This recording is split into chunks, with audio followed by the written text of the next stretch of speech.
Hello, everybody, and welcome to the Land Between Two Rivers. This was a hastily thrown together overlay, but I hope it works out tonight, and everyone sounds great. We are running a special one-shot tonight here on the WebDM Twitch channel. But before we get into this too deeply, let's go ahead and thank our sponsors, Tabletop Loot. Use the code WebDM15 to get 15% off all merchandise on their site. And I'm happy to be running a very special Land Between Two Rivers, the movie, one-shot. So let's go around and introduce ourselves, and we'll start with our special guest for the evening, Marsie Valon. Hi, everybody. My name is Marcie. I do a lot of stuff lately, mostly on the Phantom Roll booth. And tonight I will be playing Eloyed, who is a drow rogue. And also joining us tonight is the great TK. How you doing, TK? You're muted. I know that you saw me typing and that you would call on me, so I was like, what the fuck? I'm doing well. Thank you for asking. I'm having a great day. That's it. What else am I supposed to do? No, you're good. Cool. But I'll let you do something else. No, go ahead this and is pick who goes next, Lindy Oh, or Josh. Choose my favorite child. I know. Josh.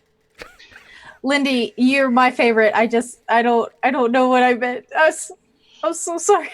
Oh. Drama. Well, Lindy. Looks like favorites have been chosen. Hi, I'm Josh, and hi. I'm drawing currently, so please ignore my angle. But yeah, happy to be here. I'm playing Sullen, a Minotaur wizard who was raised by drow. At least, after his parents died. Like most people. Everybody's got a parent, that's what I'm saying. Please ignore my angle is probably going to be a line I use in conversation more than once this week. Please do. I'm really proud of it. And also joining us is Lindy. Hi, Lindy. How are you? Hi, I'm super spiffy. I'm ready to play D&D, and I'm excited about it for the super fun one-shot. So, a little bit about tonight's adventure. So, this adventure takes place in our Land Between Two Rivers timeline. It will, as most Land Between Two Rivers one-shots, end up impacting our main story narrative. Don't worry, I did not make another one of Mur's relatives to star in tonight's game. But like most one-shots I run, I write a adventure primer that I send to the players, which informs them in regards to the type of characters they make. And I'm going to read to you that primer that I sent them now so you as an audience can get a feel for what's in store tonight. Bring back the midnight hypocephalus. Hypocephalus is a word for a disc that sits under a person's head after they've been buried. It used to be my job, IRL, to translate these things from Egyptian into other languages.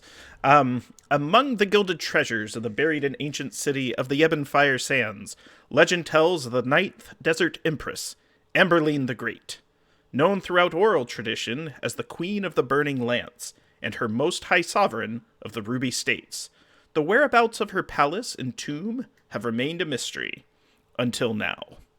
You are vagabonds. You have been enlisted by the Windsblow West Trading Company to excavate the palace and burial site of Amberline the Great.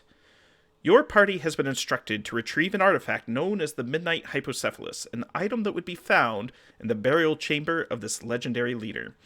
So our players tonight are going to be second-level characters, and the assumption is that they have all signed on to the Windsblow West Trading Company. And now we're going to start to get a feel for our characters, and I'm going to give each of you an opportunity to earn a point of inspiration. Beginning with Lindy. I'd like for you to describe your character to us and what their morning routine looks like in the camp, the encampment, near the excavation site of the Palace of Amberline the Great. what does your Tittle the Turtle's routine appear to be like? So Tittle the Turtle, her morning routine is first you'd see like just a shell sitting there, and then you'd see a little pillow pop out the top, and then followed by the head and arms and legs and tails kind of stretching out. And then after some nice, stretching to get, all limbered up, Tittle would get a polishing rag and polish her shell, because her shell, tattooed on it, is the story of her deity, and it must be visible at all times to all so that it may be learned from. And then after a good, stretching and a shell polishing, Tittle would probably start to make breakfast for everybody. Real slow, she's not a fast turtle, but just take a lot of time and energy. She would have been kind of observing what people have liked and haven't liked for breakfast, traveling up to this point and try to make that, a meal that would please everyone here. And following this, Vex baptized Gildonius the Merciful. Describe your morning routine to us. Here in the camps. I'm paying for every sin I have committed. Well, whenever I was a young kobold, I used to get up immediately and try to eat as much as I could, but I no longer do that. No, I try to keep in mind the needs of the entire camp, so I eat only about half of what is provided to me, and then I take the food and I spread it among the wilderness for the plants and the flowers and the insects and things like that. St. Gildan commands that we feed all others before we feed ourselves. It's a hell of a guy. And next, let's hear from Eloyad. Curse you, Marsie! That's my name. Don't wear it out. Eloya wakes up this morning like she does many mornings, with a disdain for the sunlight that beats down into her eyes. And she takes a cloth and wraps it around her head before exiting her tent. And you can often see her sort of lithely carousing the campsite, picking up food off of people's trays while they aren't looking. And last but not least, was it Solon? Sullen. Mm-hmm. Yeah. What does he do every morning? Is that what you're asking? Go ahead and just. I'm asking you, in character, to sort of describe your morning routine when Solon wakes up this particular day. What does their morning routine look like? Well, for the most part, they get up every morning and they read their family tome, the Parchment of Toros, the Moros. It is the book that he inherited from his family. And, it's made of the parchment of all of his ancestors. And by parchment, I mean like their skin, their hide. And so he carries around literally the flesh of his family every day. And so every morning he dedicates some time to going over that. It's kind of how he prepares his spells. He does it at the same time, and then in addition to that, he's going to eat something green. Is there anything green available? There is indeed. There is a large, essentially, sort of like a mess tent. So these, the excavation site has a number of tents. There are tents where you all dwell. Most of you dwell in very small, single person tents. There is a larger tent, which is the tent of antiquities, which is where Bartholomeus, the leader of the Winds Blow West Trading Company, resides. And then there is also essentially what's referred to as the mess tent, which is where everyone eats. When you go there to eat, and to eat something green, I have a question for you, Solon. Who do you dine with? Do you dine alone? Do you dine with those that are investing in this excavation? Do you dine with the tradespeople? Or with one of those gosh darn Gildanites? Well, the Gildanite is something I think he'd be interested in. Because he's heard tales, surely, about the wise waste goblin. I was going to say man, but that's not right. So yeah, Sullen will attempt to dine and find out more about the Gildanite. All right. So that's who you dine with. You dine with Vex, baptized Gildonius the Merciful. And now my question for Gildonius the Merciful. When you dine, have you invited other people over, or do you simply dine with Solon? I invite pretty much anybody who will listen to me. I'm just really excited to be out of the commune, really. But I like Solon. He's really like dedicated to his like family history and everything. I mean, looks full of lies, but you gotta respect that dedication. Genealogy is a difficult art out here in the land between two rivers. Yeah. And everybody knows that Saint Gildan is the father of us all. So what does it matter who our family is? Well, I don't know if Gildan sired any creature, but however... It's right here in the tenants. I know all about it. And I have a question for Tittle and Eloyad. When you dine, who do you dine with in the mess hall?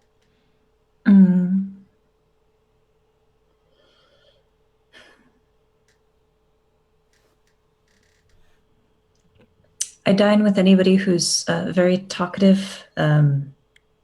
Listening to people helps me take my mind off of the sun and the heat. Being above ground is miserable. Roll a 20-sided die for me. Of course. I rolled a 2. This wasn't a check, so you're fine. It's not like you were... I'd be fine anyway. What you got? Your tongue swelled to the size of a sleeping bag. No, so there is a group of gnolls in the camp. They are, demon creatures. They are horrific. However, they're not uncommon here in the wastes. And these are essentially hired security in the camp. And they have formed a bit of a bond with you. They have, in fact... 1 second. I've got you. There we go. Sorry, I had to make sure that Josh and Marsie ended up in the right spot. I'd set it up on my side, but not for your side as an audience. They seem very fearful of their leader, Snarl. Snarl, like the sound. They seem very fearful of him, especially since you know that about a week ago, Snarl had sent out investigators into the same excavation site that you're going to, and none of them came back. They should have been back by now. They were expected to only be gone for about 3 days. A day to get out there, a day to excavate, a day to come back. It's been a week, and they haven't sent anybody. They've been waiting for the fresh blood to show up in the camp. You've all been there for several days now, getting acclimated, indoctrinated, oriented, etc. And this is what you've discerned from talking to the gnolls, that a group of them went out. They never came back. And the leader, Snarl, seems in a very foul mood.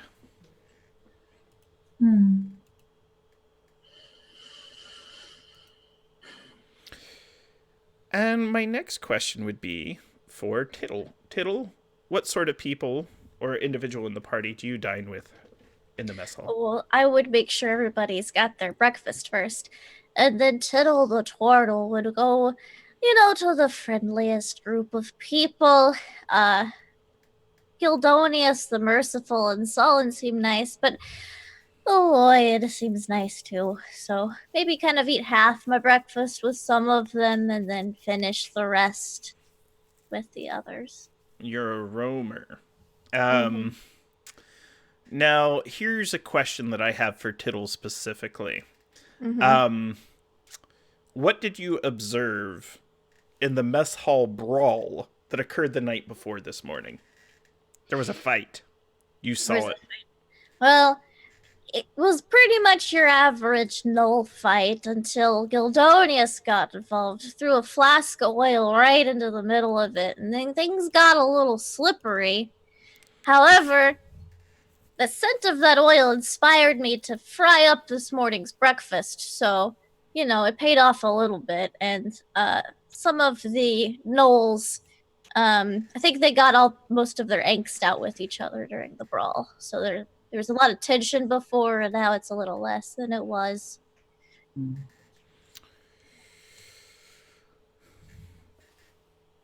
I would like you to roll a 20-sided die. Okay. 17. There's an individual you've noticed in the camp. She seems to travel mostly only in the evening, after the sun has gone down. She has very, very fair skin. Her hair is jet and black, much darker than the night sky. She has a very unusual tattoo on the right side of her face. Very intricate, very ornate. What languages do you speak? Oh boy, it's a lot. It's a whole lot. Hold on, let me see. I speak Common, Abyssal, Aquan, Draconic, Goblin, Primordial, and Infernal. Okay. You are able to sight read her tattoo. And her tattoo essentially says, in memory of the fallen. The F in fallen is capitalized. It's clearly referring to a group of people. And she is one that you she is one that you perceive. She seems to have a sort of status. She travels from a private tent that sits just outside the camp, and then she goes into the tent of antiquities, most likely meeting with Bartolomus, who is leader of the Windsblow West Trading Company. Excellent. So that is an individual you have perceived in your time there. So the time has come for the party to meet with Bartolomus, ask any questions, obtain any additional supplies as possible. So you are all ushered to the tent, and you are welcome to ask any questions. So this is a rather large tent. The seating in here, these are wooden seats, wooden chairs. These look like they were imported down here. They weren't built here. They probably carried them on wagons. Bartolomus himself has very pale yellow skin. It's kind of a deep amber color. His eyes have a sort of a green glow. He has a long white beard that has many braids running through it. Each braid is tied a little differently. To the right of him is the pale-skinned woman who you notice is here. She is not in her own tent. And then there is a one-eyed gnoll as well. What do you do? Out of curiosity, what language was that woman's tattoos in? Make a history check for me. I'm proficient in that. Let's see how I do, though. 15? This is what you do know. It's a dead tongue that doesn't exist, and it's not one that you're familiar with. However, it would be an origin for Okay. languages that you know to read. You were able to make out exactly that this tongue, it's not demon, fiend, it's not angel, it's not a form of what we'll call modern Drow, nor goblin, nor orcish. This is clearly a dead tongue. Okay. You were able to read it on sight, though. Mhm. You've read enough that you could find commonalities between the grammatical structures, the letter forms, etc. Okie dokie. Interesting. Alas! You're going to have to deal with Bartolomus's voice. Alas! The time has come to send the four of you to the Grand Palace and retrieve the Midnight Hypocephalus. Sorry, I'm parched. He starts chugging Diet Dr. Pepper. No, his it's a large, looks like a bronze goblet. There are studded jewels on it. Each jewel, catches the glint of a light of these candles that they have arranged around here. And you notice there are a variety of objects. It's called the Tent of Antiquities for a great region. There are stacks of books, volumes. There are stone tablets with words etched on them. There's a large mirror on one side of the room. They have collected a great many things, and they intend to collect a great many more. Before we send you into the palace, you must agree to some terms. I have a quick question, and this is a meta question. What is each character's background? Because that might change what terms he presents you. Anthropologist. You get the nerd terms. You get it. You get this for college credit. No. Yes. Inheritor. And you're a Minotaur? Yes. I'll remember that. And Gildonius. I'm an acolyte. I've been practicing real hard and I've studied a lot to do with Gildan, but maybe I don't know as much about the real world as other people. Nor does Gildan. I'm closer to God already. Eloyad. A guild artisan. All right. A guild artisan. And an inheritor, an anthropologist, and an acolyte. Walk into a bar. Walk into a bar, yeah. Walk into the Tent of Antiquities. Now, Pale Woman says, there is a connection between the Pale Woman and the Minotaur, Mr. Inheritor. Oh. Yes. You know that her name is Dagra Lafleur. I'll write that for you.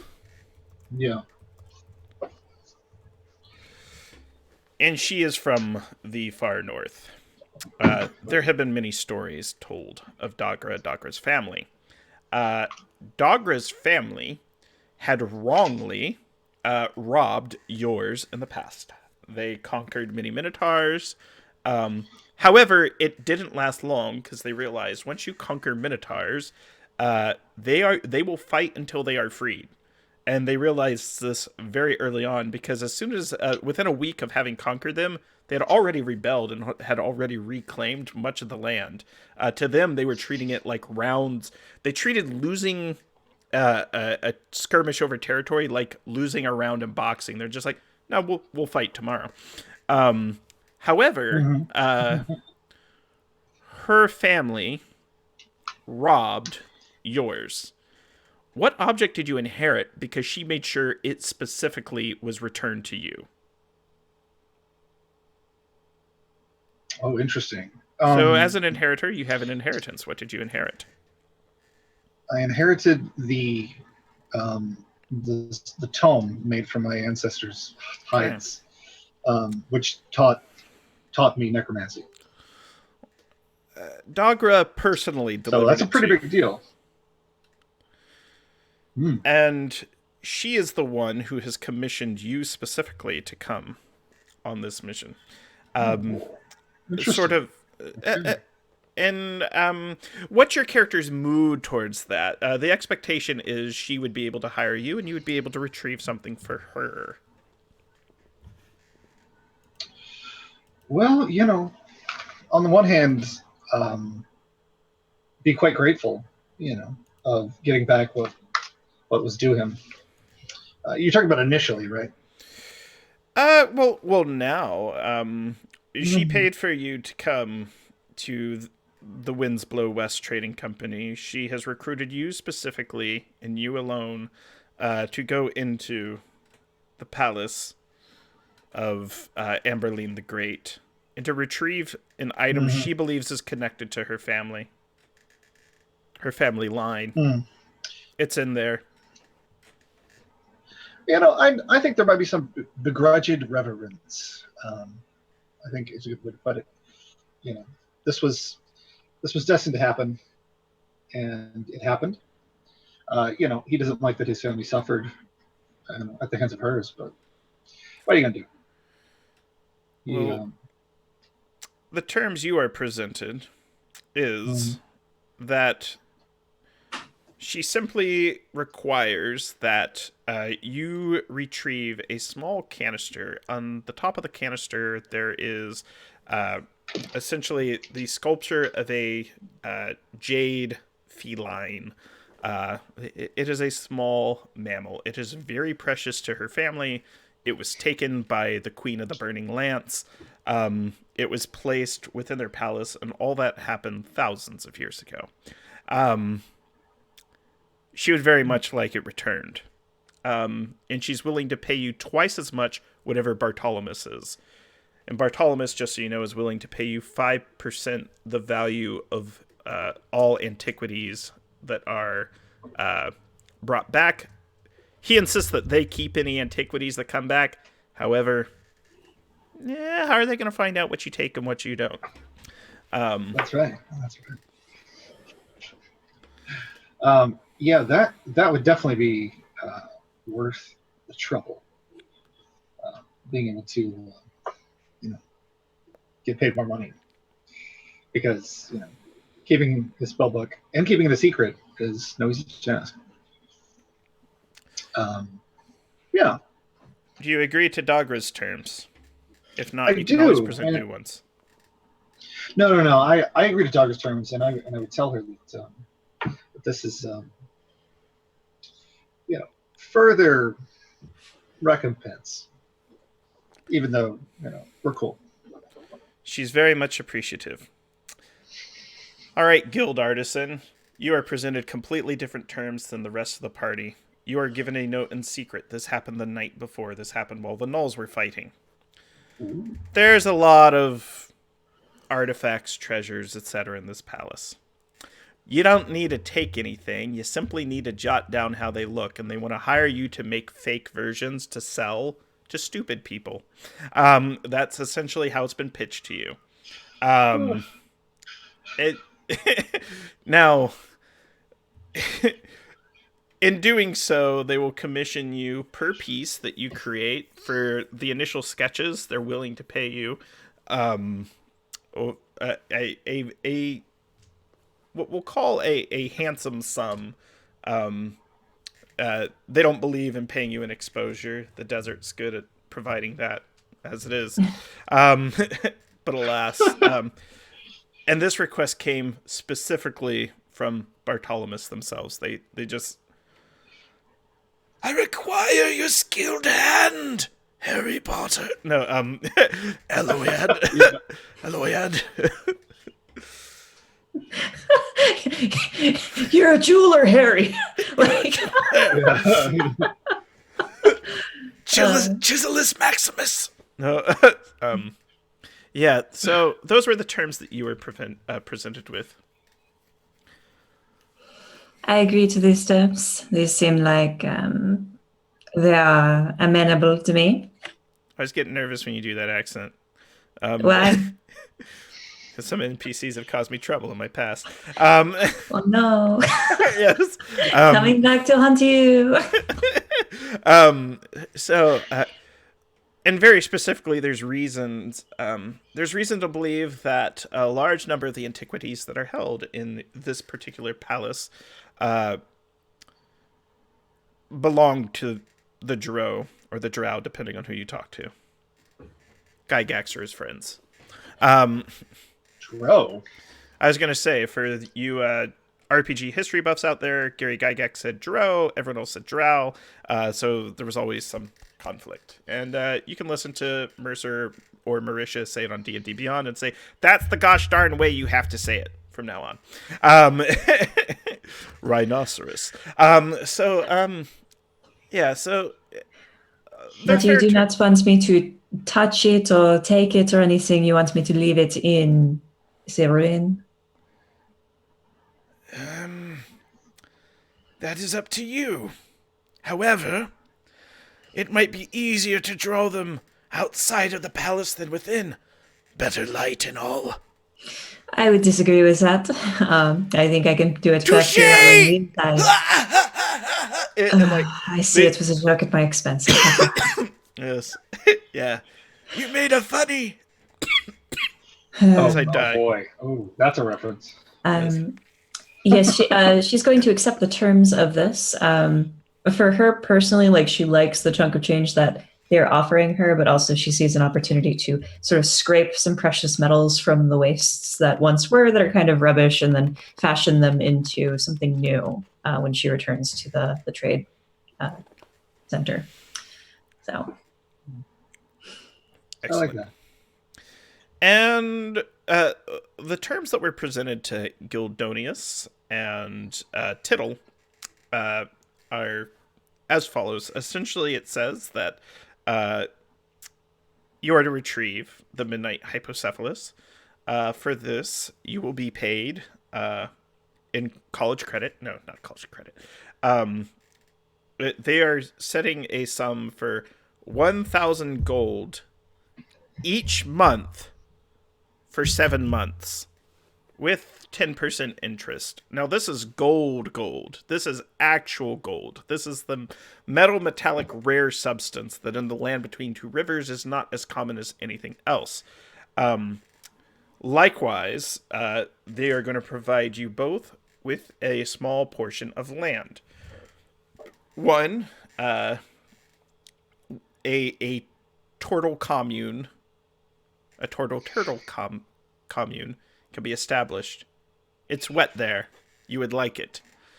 And a place where the Gildanites can practice their religion without persecution.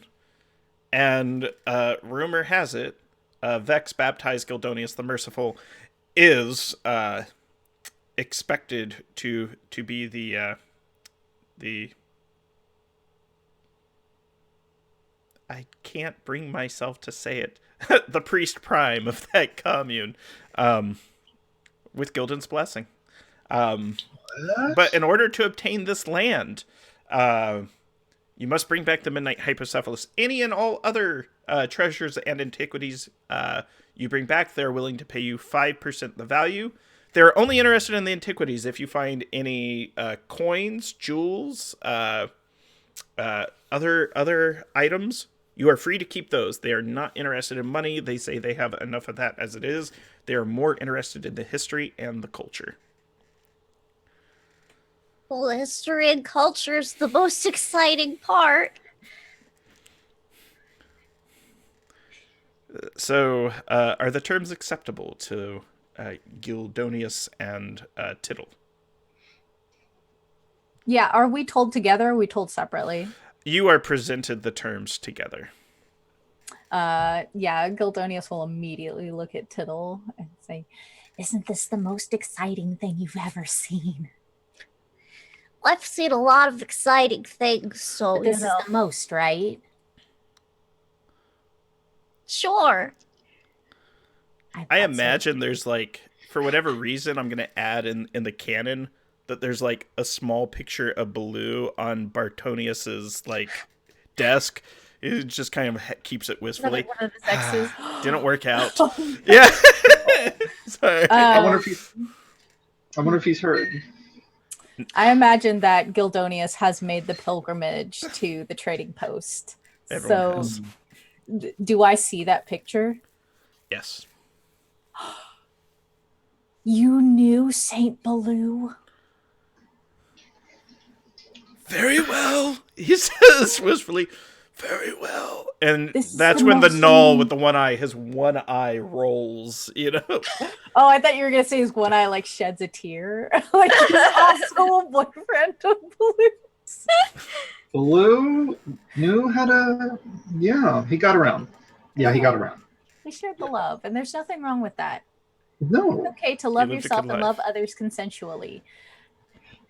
Saint Gildan says there's no dispute that cannot be solved with smooching, you cowards.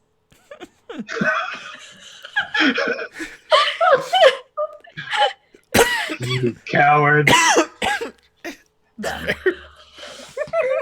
Sounds like a wise goblin. Can't I've say I had the studied pleasure of knowing entire him. cultures that revolved around smooching politics. That goblin's just a crazy old wizard. Leave him alone. Sorry. I mean, Yes. Jealousy, perhaps? I was just quoting Star Wars: A New Hope, but Oh, Okay. missed it. but I got it. I missed it. Yeah, I can't believe it was it. an unclone. But he is willing to invest money into that.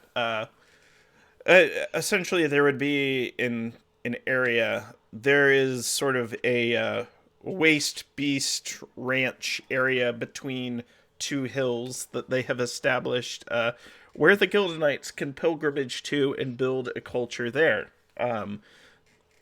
It's pretty well defensible. It is said to be untouched by any army, meaning it's just a quiet spot where they can worship, because that's surely what the Gildanites want. And those are the terms. You sign and agree to them. If you read it they can't keep secrets from Tittle's educated eyes. There's no hidden clauses or anything Okay, like that. good. But they do insist that you sign. Tittle will sign. And A turtle Gildonius? commune would be an excellent opportunity to study society. Yeah, Gildonius will sign in the traditional Gildanite way, which is to put his thumb into the flask of warm eggnog that he was baptized in, and then smear his thumbprint across the page. They make you carry the flask around your neck for the rest of your days, corked. Yeah, This was your... but then it becomes cheese, and then on the 100th anniversary of becoming Gildanites, when we all reach the great oasis, we will share our cheese together. I keep it next to my holy symbol, which I have, even though I'm a monk and not a cleric, which is a small hag puppet. And it's in a... It's got like boxing gloves. Yeah, of course it Yeah. does. Saint Punch and Saint Judy. Yeah. You know me well. Eloyed has been signing since she entered the tent. Elven signatures tend to be very long. Oh my and God. complicated. I have to take do a your while to pedigree sign chart. too, but not because Tittle is hard. It's just I move a little slow.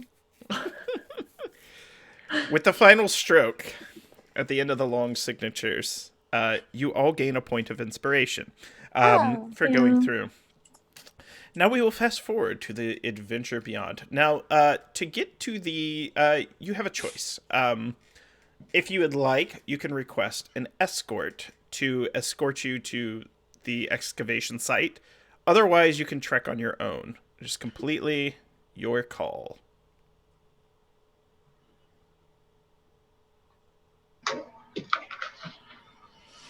Well, Traditionally, nothing can harm us in the beautiful sight of Gildan.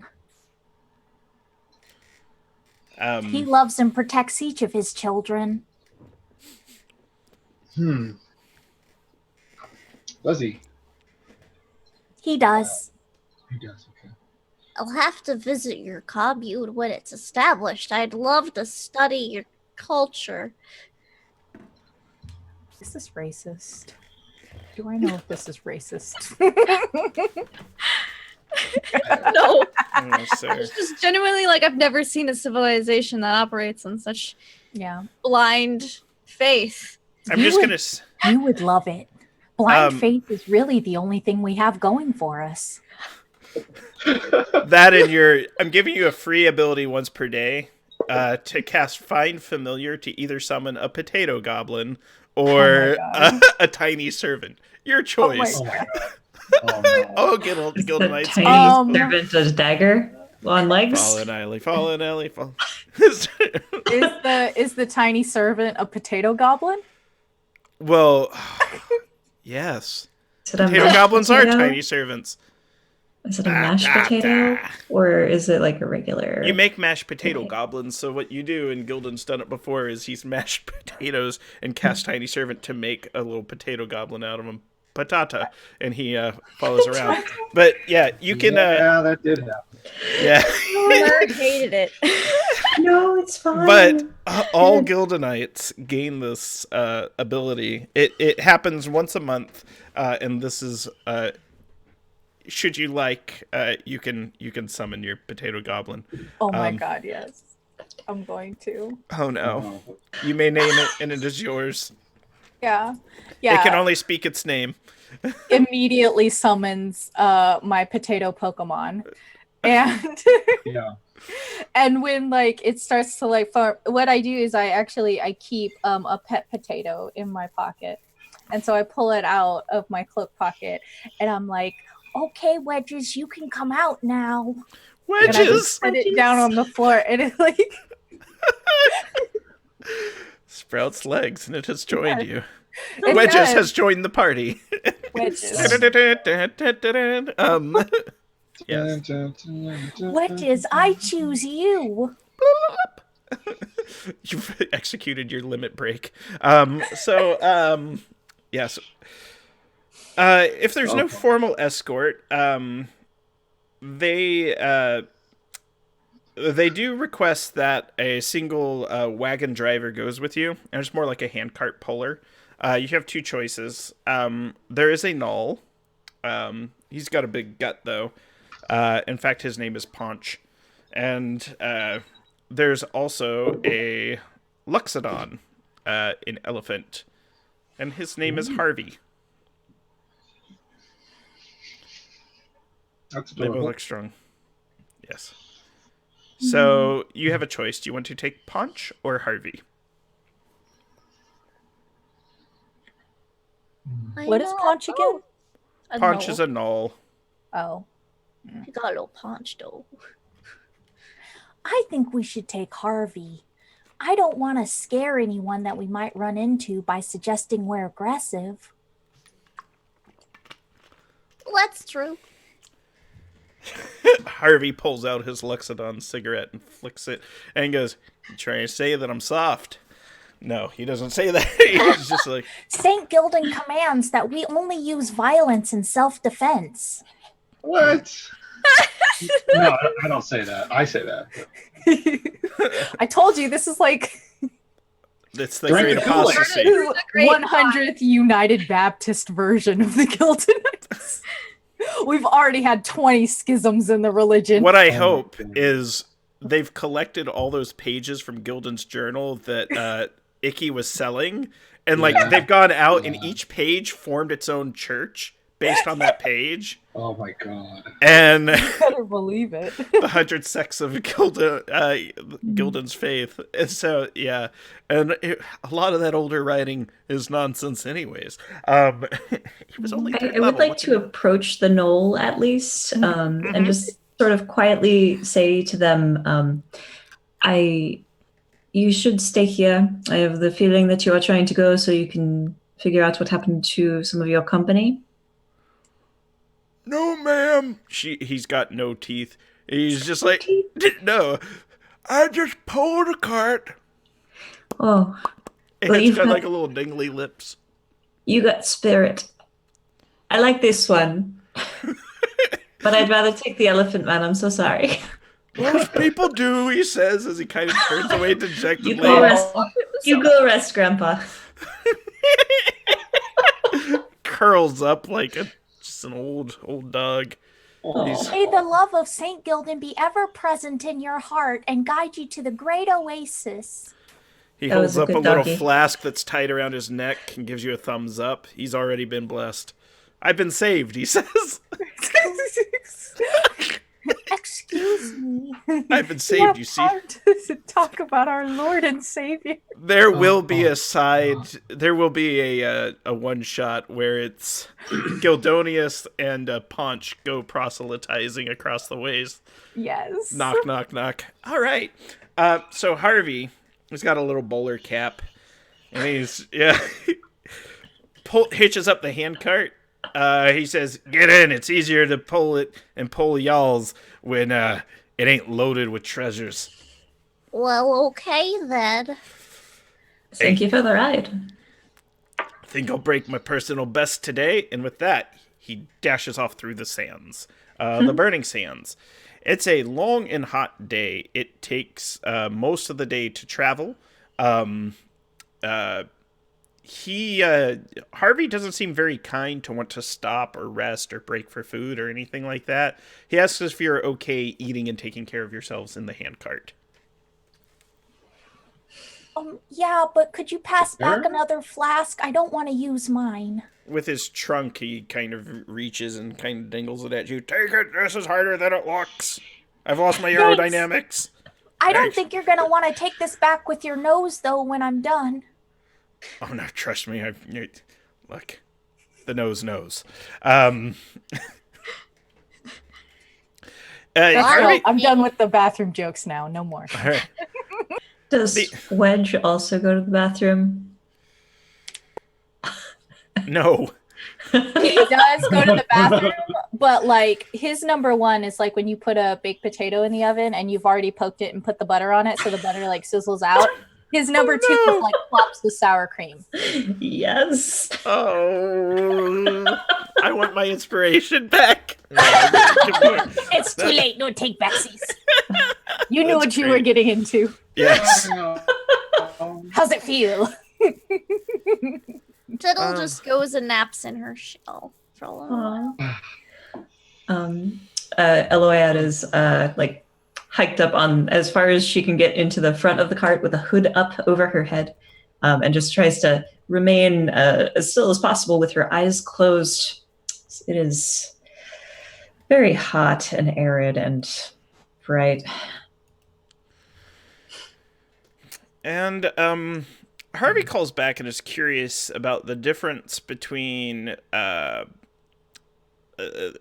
Tittle's faith and Gildonius's. Gildonius goes, "Oh, mine's true." So, Mine's true too. That goes from inside the shell. Look, the story's on my shell. I It's very can't, elaborate. I What can't see language is him. it in? What Oh, it's language pictures, because pictures are the universe. It's like tattoos Oh, I and love like pictures. paintings, like and they've been like lacquered over, so that way that they pigments stay. And it's a story of how the great dragon turtle grew the land on its back, and how we all are a product of it, and it carries us. Oh, okay. Well, then Gildonius will see the picture of the land growing on the back of the dragon turtle and will say, Is this the great oasis? I didn't know that you go there too. Stick my head out of my shell. Well, I suppose it's a great oasis of sorts, as in the land provides for us, and even though it may not always be bountiful, it'll always be there as long as you don't go off the edge. Oh, there's an edge to the great oasis. That's fascinating. It's the edge of the world. You just fall right off. The whole world is the great oasis? Flat Earther? Is that what's going on here? yes. It's a I've flat played a few of earther those. And a snake church kid. Snake handler kid. So, What have I got myself into? I love playing flat earthers in D&D. Earth is flat. Greyhawk. It's It flat is. world. Oh, really? Canonically. Yeah. Oith. So, Oith. Harvey goes, oh, you like pictures, eh? Check this one out. And he pulls out, and he kind of dangles back with his trunk, a photorealistic portrait of himself. Pretty good, huh?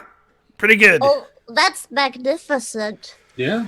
Yeah, I could have been a great artist, but then he left me. So I started training. Real hard, and he's like running full speed. Who left you? I ain't good. I don't like to talk about it. And then there's another little photorealistic portrait of Baloo in like his chest pocket. Oh. He puts it back. One Looks What a beautiful wonderful, I summer. say, not looking. This is an interesting cross-culture phenomenon. And I, there's another note about the many X's of Baloos. I've encountered them in many cultures and civilizations during my travels. It's the glue that causes us all to stick together.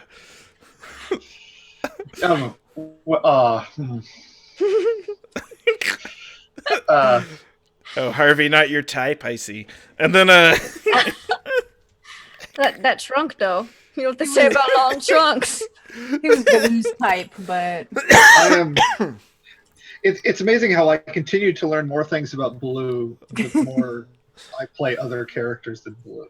It's great. it's true. You had the chance to change this legacy. Mhm. It's too late. No, I like it. Not only is he a saint, but he's also just like It's passing out true. the D. He's just He's a passing it out. and he's known for his 7 aspects and his 400 wives. Wow. Wife here is used as a gender neutral term, even though Yeah. we're all male. Yeah. Well, Except for Mud. except for that one. That one. It was a long one. I'm a little confused. So I heard about that one. Something about catfishing, though I don't really understand the term, as I've never actually gone fishing for cats myself. But Gildonius starts into this whole like Lilith myth. completely like anti-feminist and wrong. Oh yeah. Yeah. There's something wrong about it. Do you think that horses would be better or worse if the feet ended in like hands with tiny hooves on the fingertips? well, I've never But- thought about that. from a balance standpoint, I could see injury being a greater risk. However, it would look potentially aesthetically pleasing to other horses. They would be so much better at tap dancing. And like Gildonius is like looking at his hands. He's like, how many knees would they have? and then Harvey goes, I don't spend my time thinking about mythological creatures. That's like asking how many Easter bunnies would it take to... I'm going to stop there because I was going to get... Easter. Sacrilegious. So I was up... No, I we was had about to- horses in the underground. They were great. Very furry, 8 legs. Is anyone else hungry? The tie Wedge, are webs. you hungry? There's like a cow, kind of Like the a- same, but Like smaller. a cow. Hmm. That's one of my ancestors. Yeah. Your story was very moving, says Harvey. Then he snorts at his own joke. You know, you just milk the cows and horses. Fine. Milk them. Uh-huh. Milk them of what? What? Well, if they're mammals, you see, then they would be able to be milked. However, there is Oh, a no. couple of mammals that lay eggs, and there's also a very rare species of lizard that creates milk as well. It's very rare, though. No, it was milk. It kind of sticks to your teeth, though. Gildonius doesn't know why, but he feels like uncomfortable talking about like sitting with these women and talking about milking. Like he's just kind of like, I don't know what's happening, but this seems strange. Mhm. Mhm. Yeah. Yeah, Solon. Gildan didn't is a show you little- that part is a with the little- puppets. Yeah, he's like 14, so Oh no, my poor boy. So 14-year-old kobold monk that believes in Gildan. Yikes. Yeah. I mean, Uh, 6 is an adult for them, so. You are arriving at what would probably be considered about early, just on the cusp of evening, you come to a massive, dark edifice. It is reflecting all the light of the sun off of it. It's like the outside is shiny. This is what would be considered the palace. It's more pyramid in shape. Looks as though the top has been hacked off, so it's not pointy, it's flat on top. And there is a massive wall around it. This walled structure has existed for thousands and thousands and thousands of years. The east side of the wall has been knocked down. It is very clear that it has been knocked down at some point. There must have been an invasion, and they broke into this structure. You can see signs of where the gnolls most likely camped outside. What do you do? It's probably... each wall is probably about 50 feet across, and then it goes up. But you're approaching. Harvey kind of stops, and he's like huffing and puffing to catch his breath. His massive hands go down to his knees, and he's just... Sorry. That was a lot of running. Well, thank you, Harvey. That was very benevolent of you. It Thanks. was Kind a of very good job. Collapses onto his massive back and just lies there, his gut going up and down. Aw. I would like to check out the Knoll camp. That's same. Mm-hmm. Yeah. It is completely intact. Mm. There, nothing is taken, nothing is out of sort. There's what looks like foodstuffs that were prepared. There's no weaponry, no armor. Their beds have all been made, very organized, very discipline-like. They were clearly a military unit. And there are gnoll tracks that lead up to what would be the main gate. They don't go through the broken wall. You can see that they probably circled around at least one time, and then they went up to the main. There's sort of like a small what I'd call ante-building, a small building before you can go into the main palace, probably where not everyone would be allowed into the Empress's home. This is where people would either be given admittance or not. Is there heat left in the fire? In there, like if they had a fireplace? It's been a long time. You can see where they had set up a fire, but they left about a week ago to get here. In fact, about 8 days. So whatever was there, it's cold. Okay.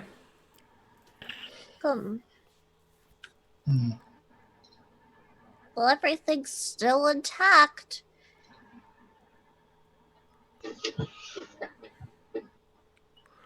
What is the? You said there's no sign of a struggle, right? No. Okay. Whatever happened must have happened inside of the temple. Or the pyramid. The ruins. Let's go find out. Are you guys afraid? I'm very curious. So, as part of your deal, you have been given... let me check to make sure you haven't drawn inappropriate things in Roll20 anymore. You have been given the task of authoring a map of this building, which is part of the terms. And you will be paid well and rewarded for authoring a good map. So I'm going to switch the and give us a virtual tabletop mode, which is the first time here on Land Between Two Rivers. Essentially, you are approaching from the south, and the southmost wall goes about it's about, I'd say, 40 feet along, and then the room goes about the walls outside of these large doors go in about 15 feet. So pinging on the map for you all, down here,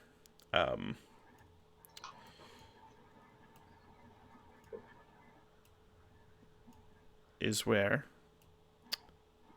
you find this sort of antechamber. So you could nominate one of you to be the cartographer to sort of draw out the palace. But to get into the anteroom, there is a large door. The door is pure white. The outside of the pyramid is a black, almost obsidian-like reflective quality. This door is white, inlaid with gold, and there is an ancient script on the outside. Ooh, Can I read it? can I? What languages do you speak, Minotaur? Yeah, Elvish, Common, and Minotaur. Although, if I have a moment, I could find out what it says regardless. With my spells. What spells? Comprehend languages. Give me 10 All minutes right. and I can So whip that. without spending any spells, this is what Lindy knows. Death lies within. Life lies within. I'll translate that. Okay. What language is that? You know that this is a dead tongue, just like the one that was tattooed on Dogra's face. It's a dead language, kind of like the one that was on your friend's face, Miss Dogra LaFleur. Same one? This looks a lot like it. They're gonna. As death lies within, life lies within.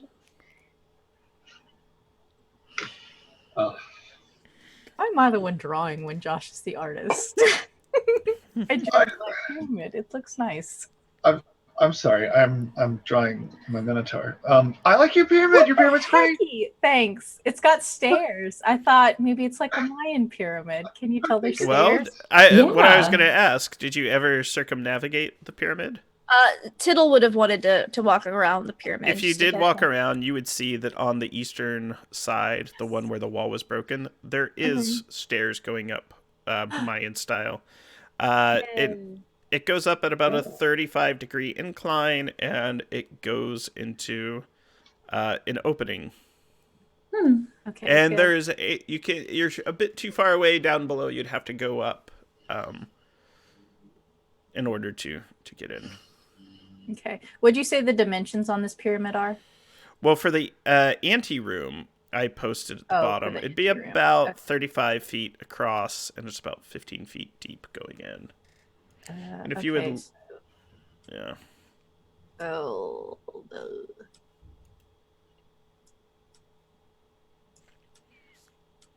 Cross. That's an A. I did it. 15. You know how hard it is to write a 5 with a mouse? 15. Guys, I was going to say, you could switch to here and just be like 35 feet. No, it has to go on the map or they're not going to know. No, yeah, I got you. What the hecky? Come on. It's one of those rules, like if you've ever collecting taken a drafting class, you have to learn to write specific fonts. I hated that. I'm going to delete it. Little known D&D fact, Chris Perkins actually is a trained draftsman. So That's delightful. yes.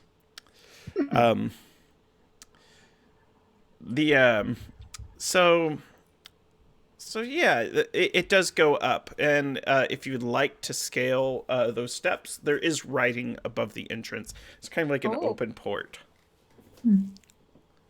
Okay. Let's read some writing. So it's a schlep to get up there. It takes some effort to climb, and as you go up the steep steps, and you are on what would be the second level, above that open port, it says, "She lies within. Her memory lives on." And the room inside is pitch black. There's obviously no lights on inside. Let me also switch where Marsie I and would Josh like to is. cast light on my boomerang. And throw your boomerang in. Oh my gosh, Smart. Lindy. I have a boomerang too. We're boomerang twins. We're boomerang buddies. Oh I have my a- gosh. Boomerangs are now canonically the sacred weapon of the Gilded Knights. Yay! Oh, boy.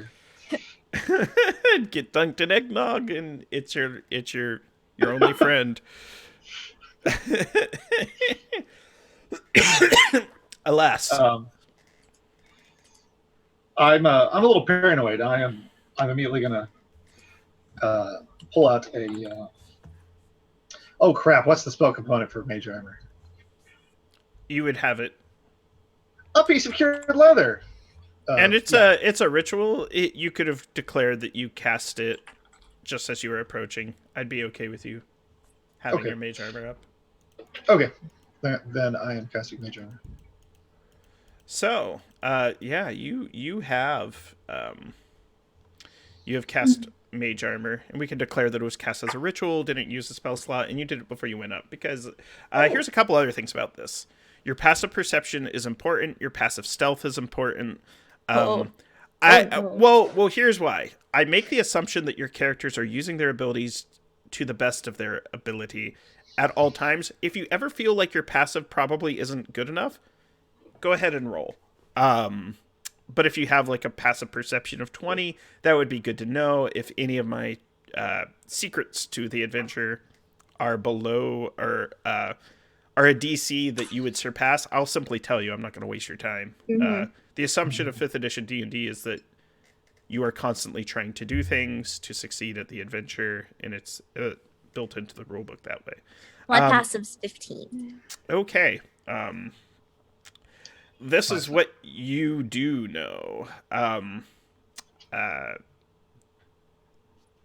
In the room, even though it's dark and your boomerang is now illuminated, you can see that there is a large, long glass coffin, almost like something out of Snow White.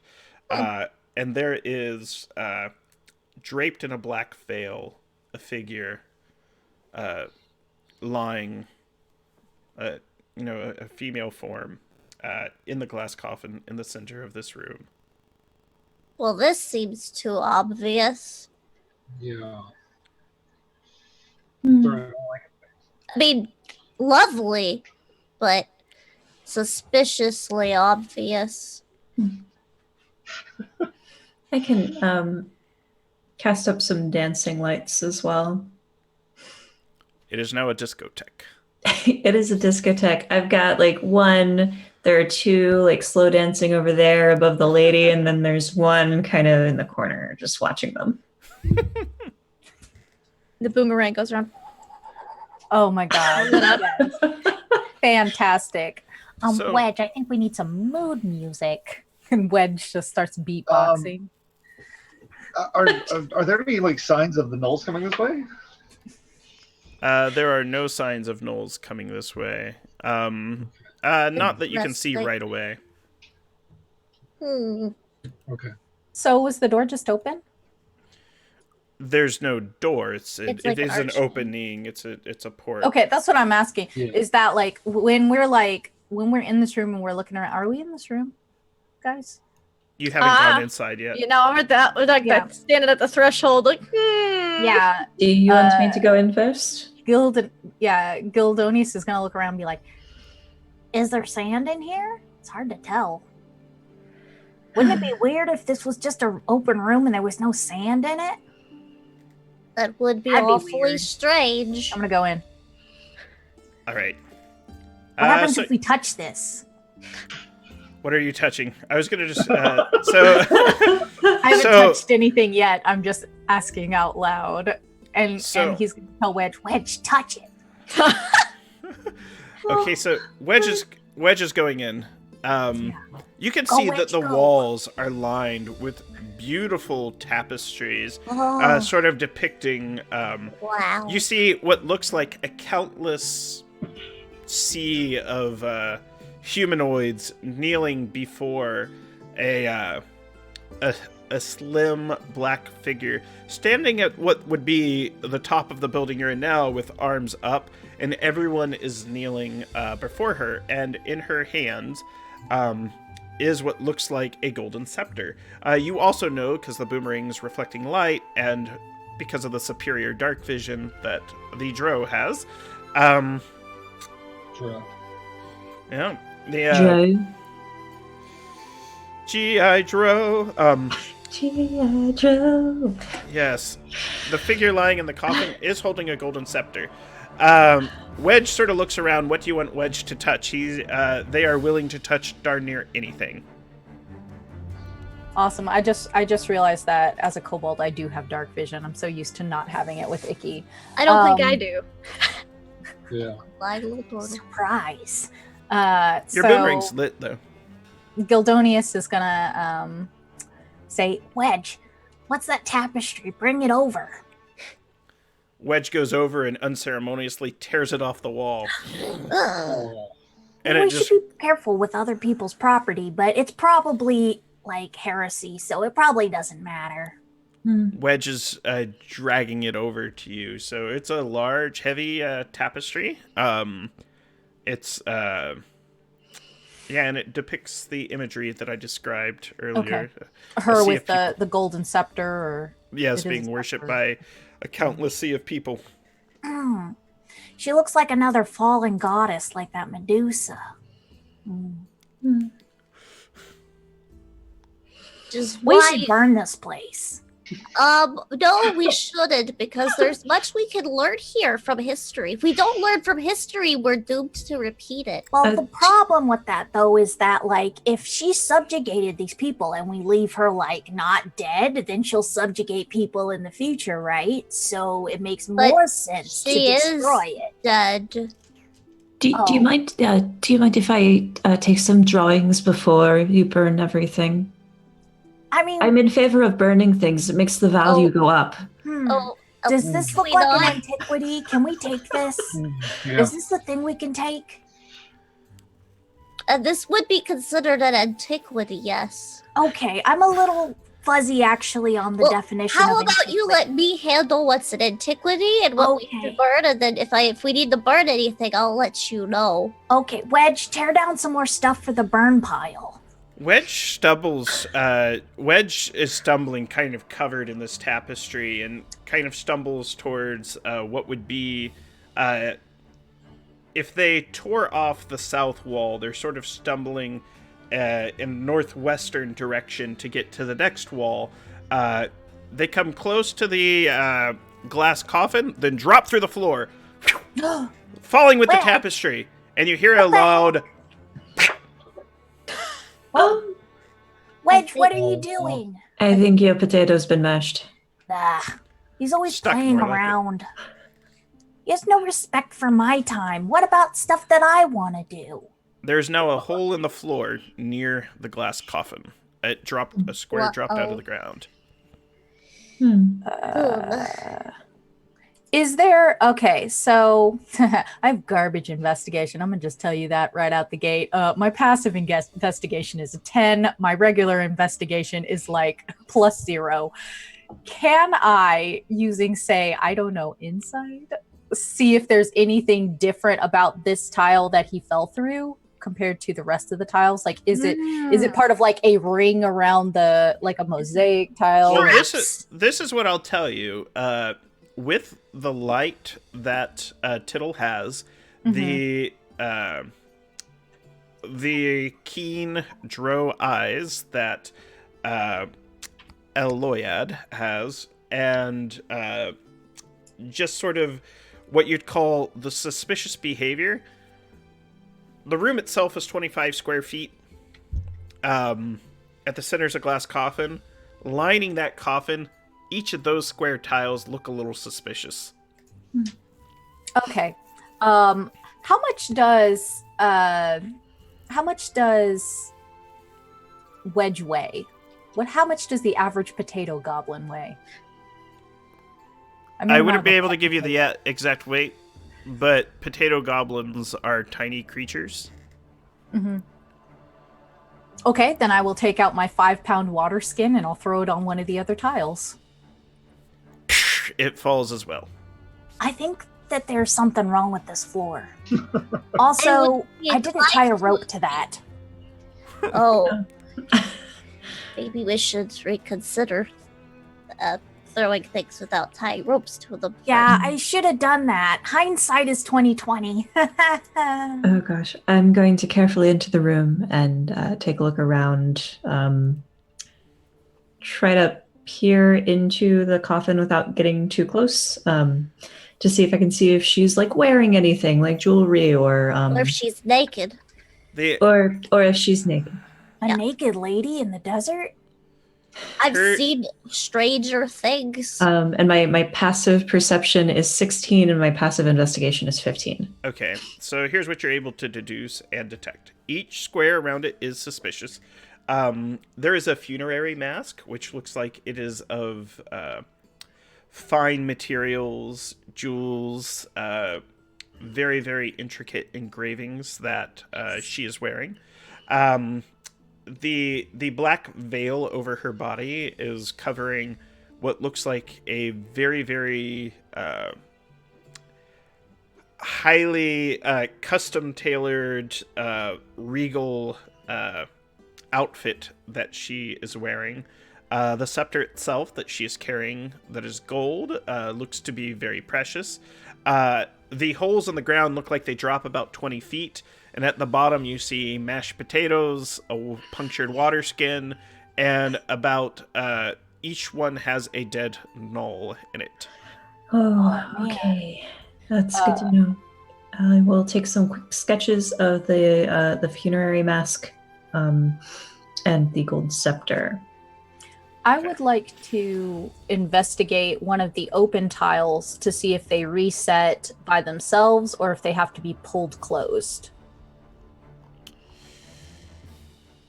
Make a investigation check. I will cast guidance on you. Thanks. Because I was just going to stack all my rations on these until they fell down, but this seems like a way better idea. You only eat half of them anyways. Yeah. Come on, Lisa Dice. Yes, Solon. You get to add a d4. In the meantime, while this is all going on, I'm casting Detect Magic as a ritual. Okay.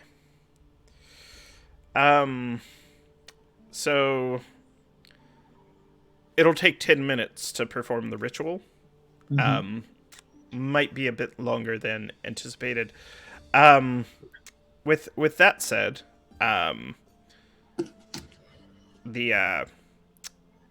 what did you get for your investigation again, TK? I'm sorry.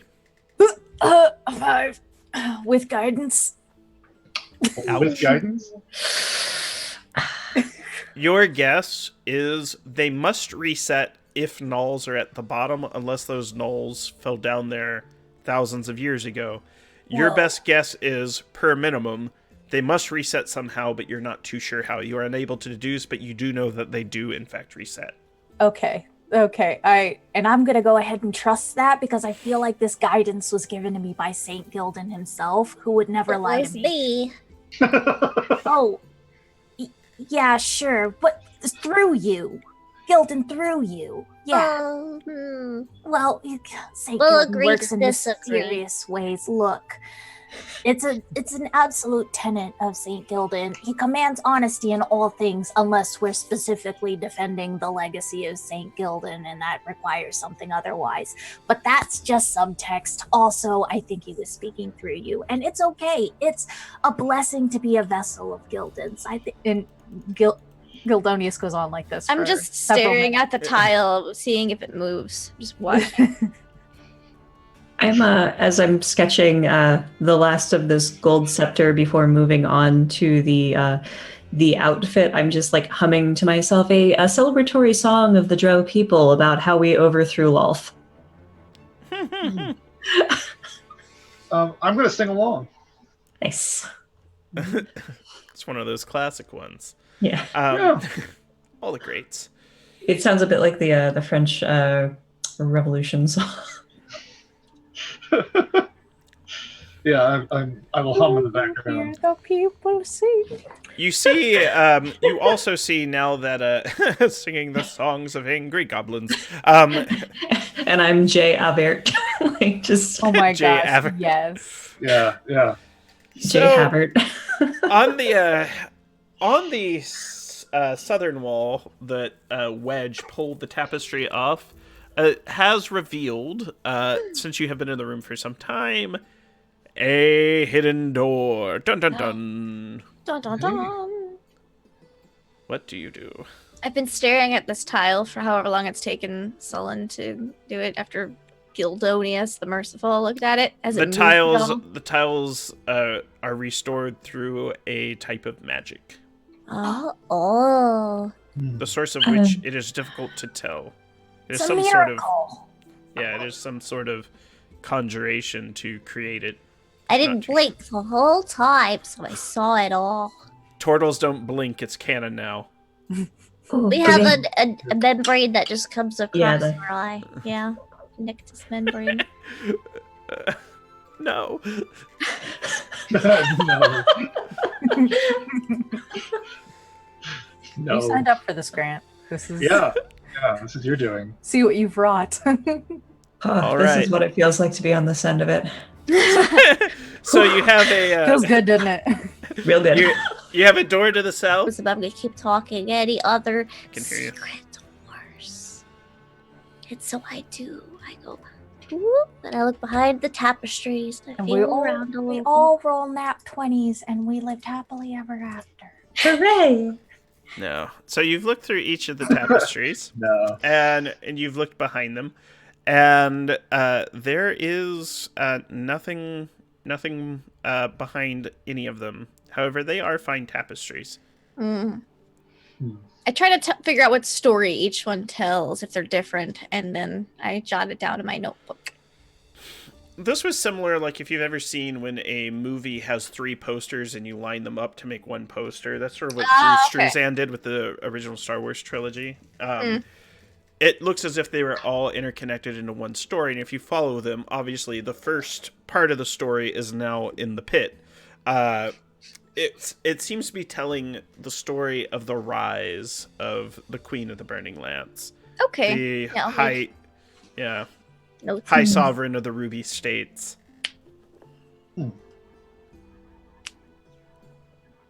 Well, we could go through the secret door. I don't think we're gonna be able to get to the coffin from this way, but maybe from below, because we know where the fake tiles are. We could just pull it down. So what are you saying? Unless this is a fake trap coffin, which it definitely could be, since the tiles around it are fake. I'm still casting my spell, probably. Okay, like, hear me out. What if we, No, you've done your detect magic by now. Okay. It revealed that the tiles are restored magically, and that there is no magic inside the coffin, nor any trap. Hmm. I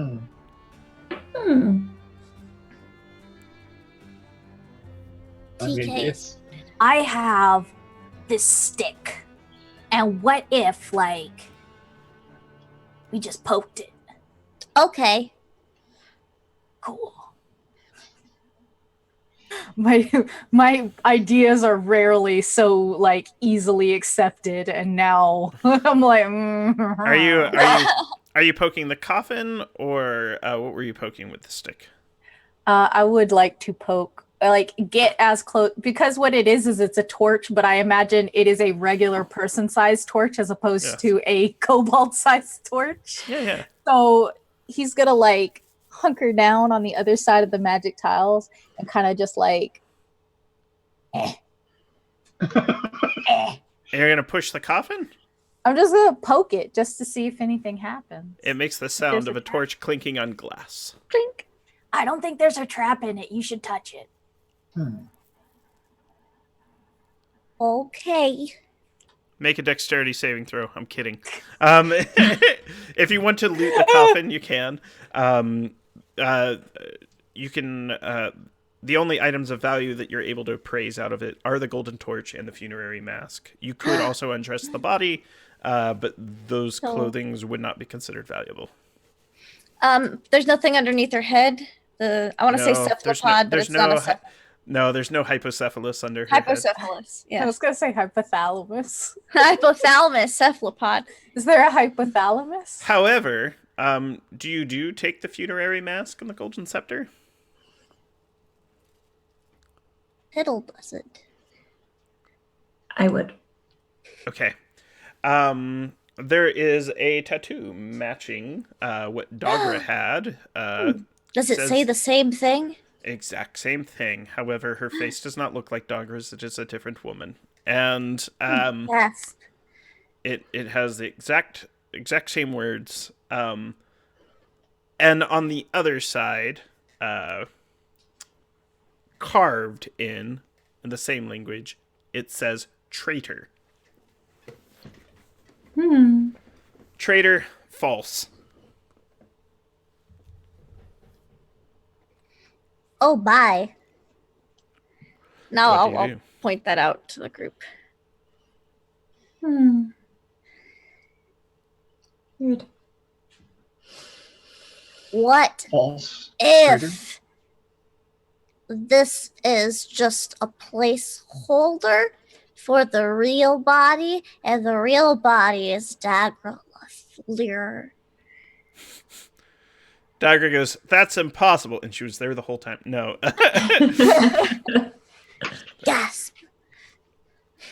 Could be a fake body. Does it taste like one? I don't eat bodies, so I wouldn't know. I thought because you were so smart, you'd know what a body tasted Well, like. I have theories. And I'll pull out a different notebook. But I accidentally pushed the start video button. I'm so sorry. How dare you? Might be. I saw the moment it happened and I was like, no. We see the rise of this sort of Sun Queen, so perhaps they figured out that she was not. Perhaps. How fresh is this? Like, I know it's ancient, but does it look mummified or does it look kind of fresh? The body has clearly been treated. Okay. Does she smell dusty? She actually smells like formaldehyde. Violet, like the flower. Never Smells smelled like a dead lady flowers. Like a funeral. What if we like smooched her in the old fairy tales? Like if we fell in love with her and gave her true love's kiss, if she'd come back to life. You're Yeah. right. St. Gildan does say nothing can be solved like solving things with smooching. That's probably fine. It probably is. Who Who out of- smooches her? Who do you I think think it's time to is smooch. the most in love with her? Jeez. Wait a second. I feel like that's designed to be consensual, and this seems weird. It does seem weird. Yeah. We'll have to find another corpse that seems like it loved her in life, and then we'll just toss it right on top. Mush their heads together. Now, Like kiss. Bobby and Ken dolls, just mwah, mwah, mwah, mwah, mwah. No! I've done that with dead rats before. Oh no! I've done that with clay figurines that I found on a different dig site. I Wow, warned that's- myself putting the three of you in a game together. I don't know if that's better or worse. It's been an hour and a half. We've gotten one room into a dungeon, and we're talking about making corpses kiss. The figurines they had like double jointed arms, so you could do all sorts of positions with them too. I just try to be mindful of what she might have wanted in life. Who knows what that is 1,000 years ago, though, because cultures are so different. It's very and social norms change. Well, I definitely Maybe the social norm was being kissed by another corpse, you know? Yeah, maybe it was. You know, you bring up a really good point, and I'm going to meditate on this by myself. Oh my god, guys. So I'm sorry. Back to Dungeons and Dragons. This is Dungeons and Dragons. Don't let Twitter tell you differently. I don't play like that. They're doing it wrong. Well, maybe you would if you had the corpse kiss. Look. Yeah. well, I looked on. There's nothing about their sex life or love life on these tapestries. Just the ascension to queen could. So maybe if we go through the secret door, we'll find more personal and intimate information about how these people lived once upon a time. You think they just put intimate information on tapestries? You wouldn't believe some of the ones I've seen. That's true. Oh, can you tell me about it? NT-17, not for turtles under 17. I took extensive notes on them. I would be more than happy to share this exchange of knowledge with you. Well, I would just read it on my own, because you're, clearly older than me. What? Huh? My goodness. So, are you going to go south through the door or back out in secret door? All of this is happening while Gildonius is already hand on the handle. Yeah, let's go through the secret door. All right. This is probably fine. It'll be fine. That you do. You head down steps. The steps are narrow and dark, and they go down about 20 feet. Yeah, your boomerang is still illuminated, and you are brought into a room. This room, there's a variety of shelves, and on the shelves there's various containers containing what looks to be liquids of various sorts. These you see as you sort of move your boomerang around, and it reveals more walls. There is another set of stairs that goes down even lower. Is there one labeled love potion? No. However, as you read them, there is one labeled love. It's not a love potion, though.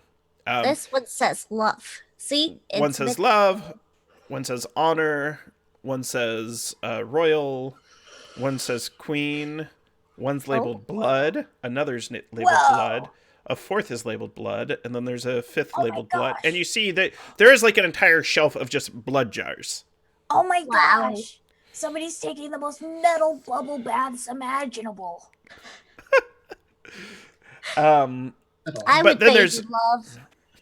Another shelf seems to be with preserving oils of preservation, various ointments that are saved for funerals. So, yeah, there's a shelf filled with containers full of blood. Another one with what appears to be funeral oils. And then there's steps going down. Do the funeral oils smell like violets? Yeah. Some of them do. Some of them do? Okay. Because if not, I was going to sniff all the other jars. I'm going to take a couple of sketches of these guys too. Mostly because if it embalms them that well, there might be a market in sort of the snake oil salesman. Yeah, beauty cream. Yeah. Make you look 1,000 years young forever.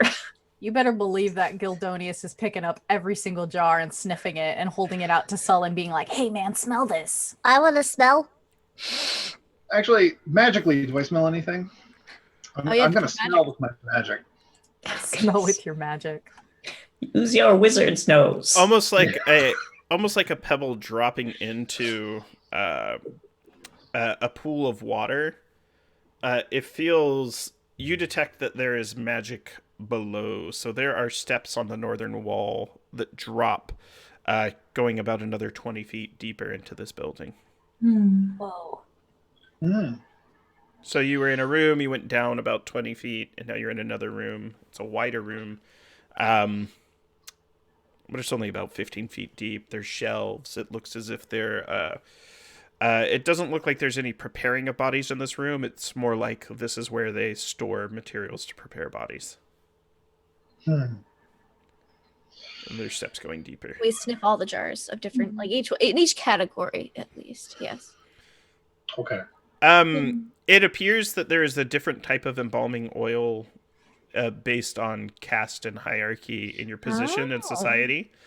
So they save different oils for other ones. And then, of course, there's a shelf full of blood. Yeah, I take all these notes down as I'm fascinated by this culture. I'm like, they were in a caste system. It's very fascinating. Do they? I'm gonna look around for like empty jars. They're like You find those. Yeah, I'm gonna take a couple for knickknacks. You got it. You have knickknacks. Yeah. I'm Clink, gonna clink, open one clink, of the clink, blood clink. jars. Yeah, I like- why are there jars of blood here? Yeah, like how does the Perhaps blood... they took some blood from each person that got embalmed and is buried here. And that's how we found the blood elementals. How did it not evaporate? Blood golem. Would it be like Bad. dried Maybe up and they put stuff? some of the preservatives in the blood. Ew, All weird, right. but cool. So Maybe they canned them. You know, like you put the jar in a boiling pot of water and you wait for the seal. Are these jars like hardcore sealed? I know we talked about smelling them, but it implied that we easily opened them. Yeah. I'd put it like this. So the blood ones, nothing in here is too difficult for you to open. Nothing in here is trapped. You open the blood. You open the blood jar, and you hear noises coming from the stairs above. Whoa. Maybe it's her blood in all of these jars and she's woken up to get it back. That's What do you do? Yeah, so you hear. It sounds like the sound of breaking glass upstairs. Oh, that's her coffin. Yeah, she's coming up, I bet. We should have kissed her. Maybe there's still time, and I'm gonna get on the doorway.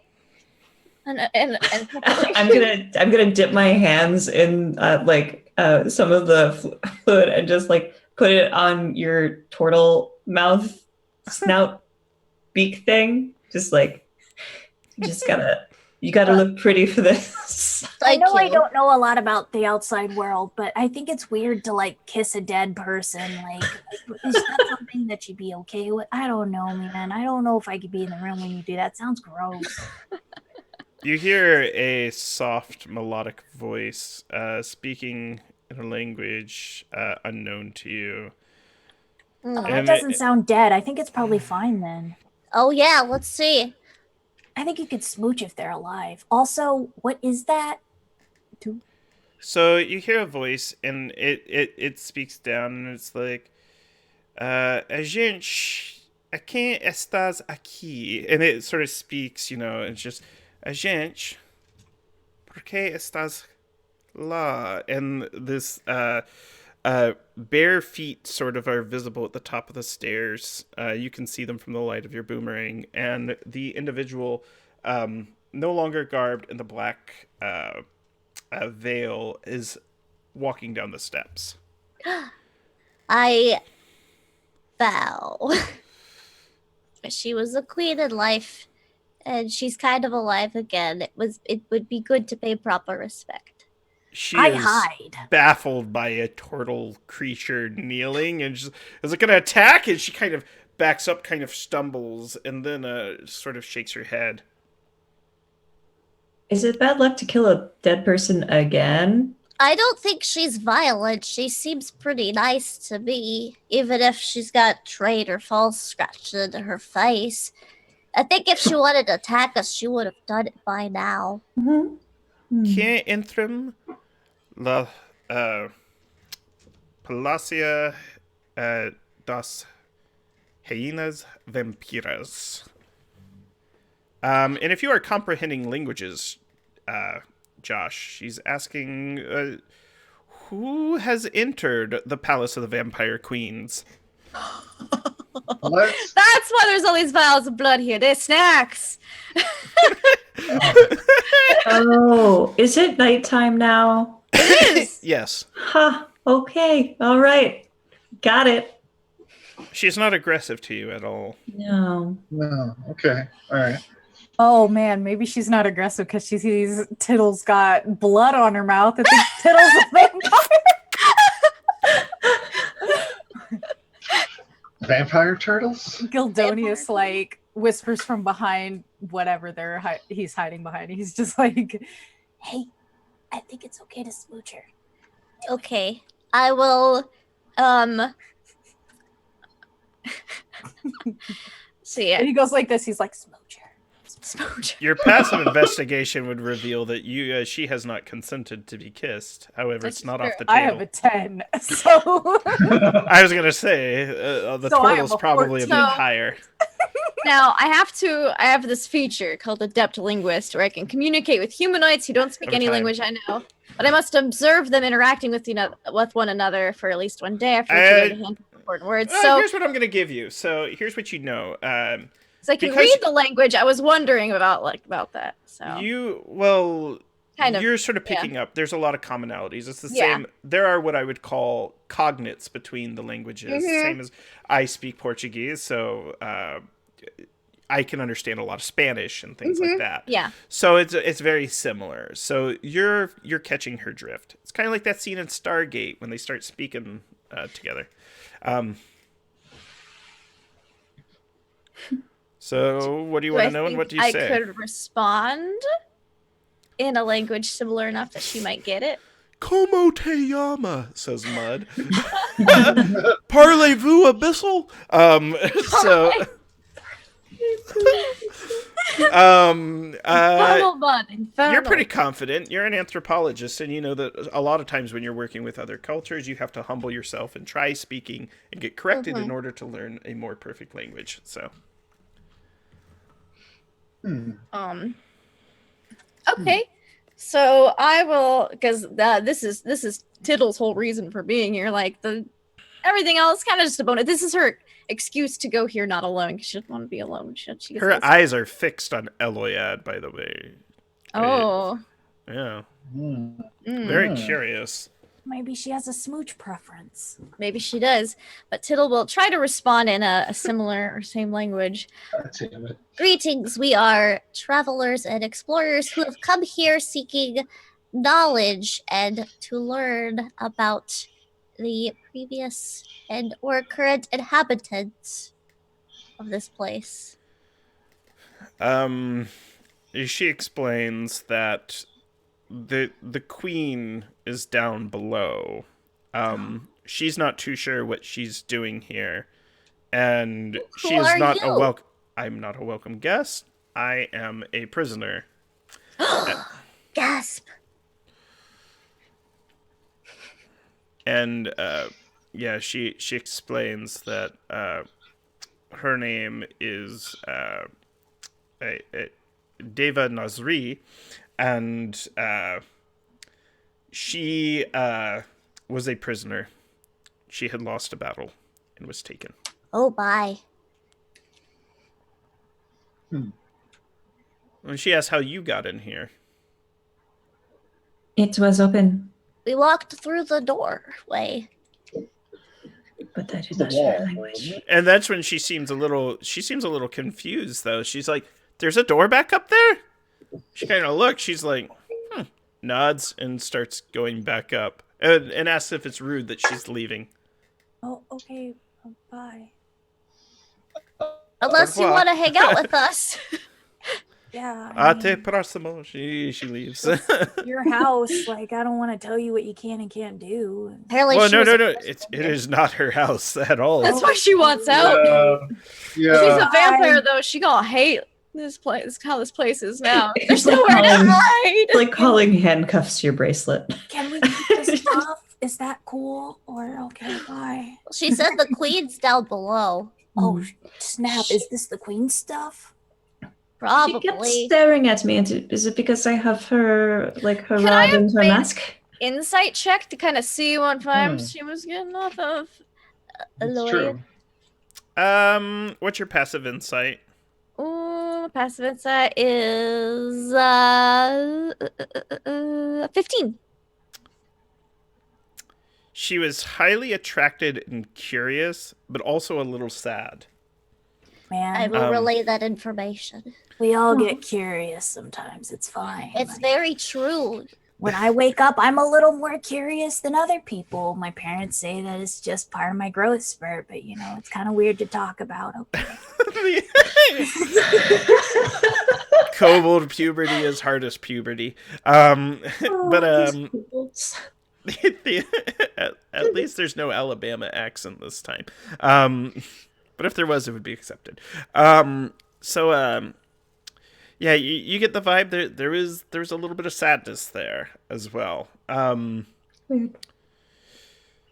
Now, in this room, what have you been up to, Sullen, during this whole exchange? Okay, yeah, because this is pretty extreme. We had was she a vampire? I don't know. She Did we said ask her? we did You not. didn't ask her. And we're just gonna let her I out. think it felt rude to ask. Okay. I mean, I don't know. Like, would you want to spend your time in a coffin for like ever? No. No. I mean, what if we just like jiggled the lid for her? Could you imagine waking up every night and you're trapped inside of a glass coffin and you can That's see your true. freedom outside of that glass, but you can't reach it? How crazy would that be? Or maybe, Very. Really crazy. maybe she's just got to stretch her legs, man. I don't know.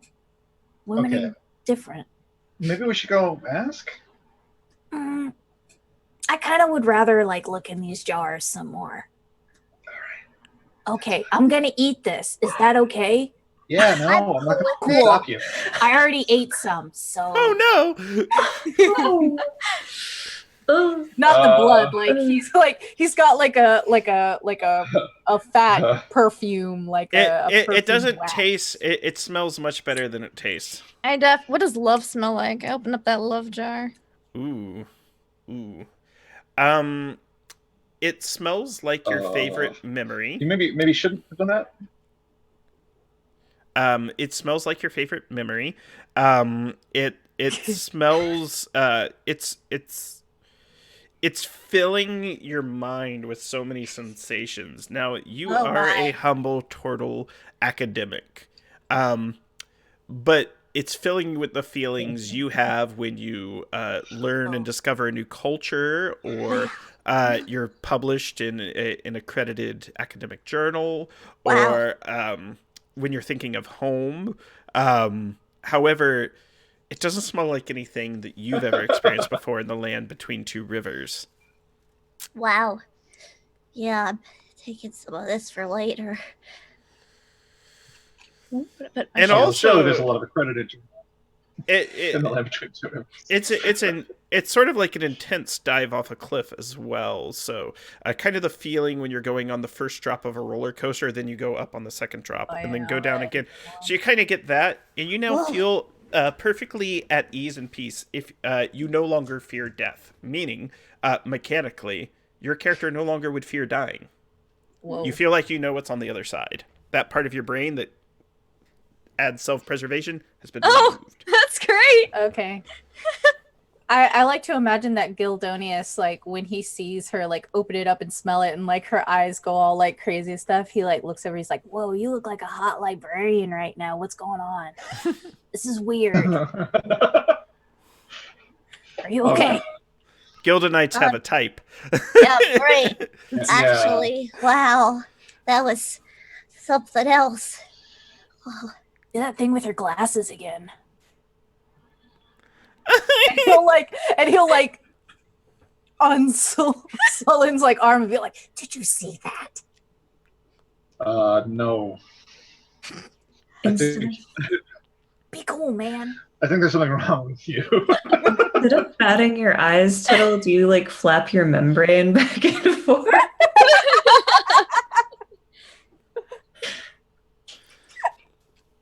My question now is, do you go down the stairs or back from where you came? Do you gonna check on say- Harvey? No, go ahead. No, No, it was derailing. Never mind. Go ahead. No. Say what you were going to say. No, because you were saying my question now is, and I was gonna say, is it about Lindy's membranes? Oh boy. I'm sorry, I got WebDM kicked off Twitch that one guy. This is We'll be what back. happens here. We're rebranding. For the rest of that conversation, check us out on Patreon. No, we can't advertise adult things. It's not adult. It's Oh, okay, no, it's education. not. They teach it in schools. Yeah. Some schools. Some. Not mine. I didn't go to school. I wouldn't know. Yeah. Oh. You didn't have a PDA stick or anything. Nope. So, Well, we have to go down the stairs. you can go down the stairs or you can go back up.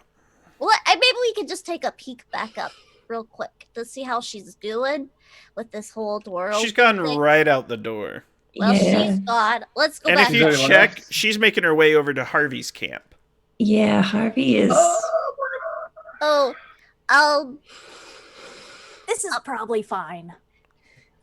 I'm gonna go. Yelled. I'm gonna go out there. Yeah, I'm gonna head that way. Hmm. All right. Are you gonna try to overtake her, pass her? No, You're I'm gonna- just gonna cast Thaumaturgy so Harvey can hear me from here. Okay. Harvey, there's a lady coming towards you.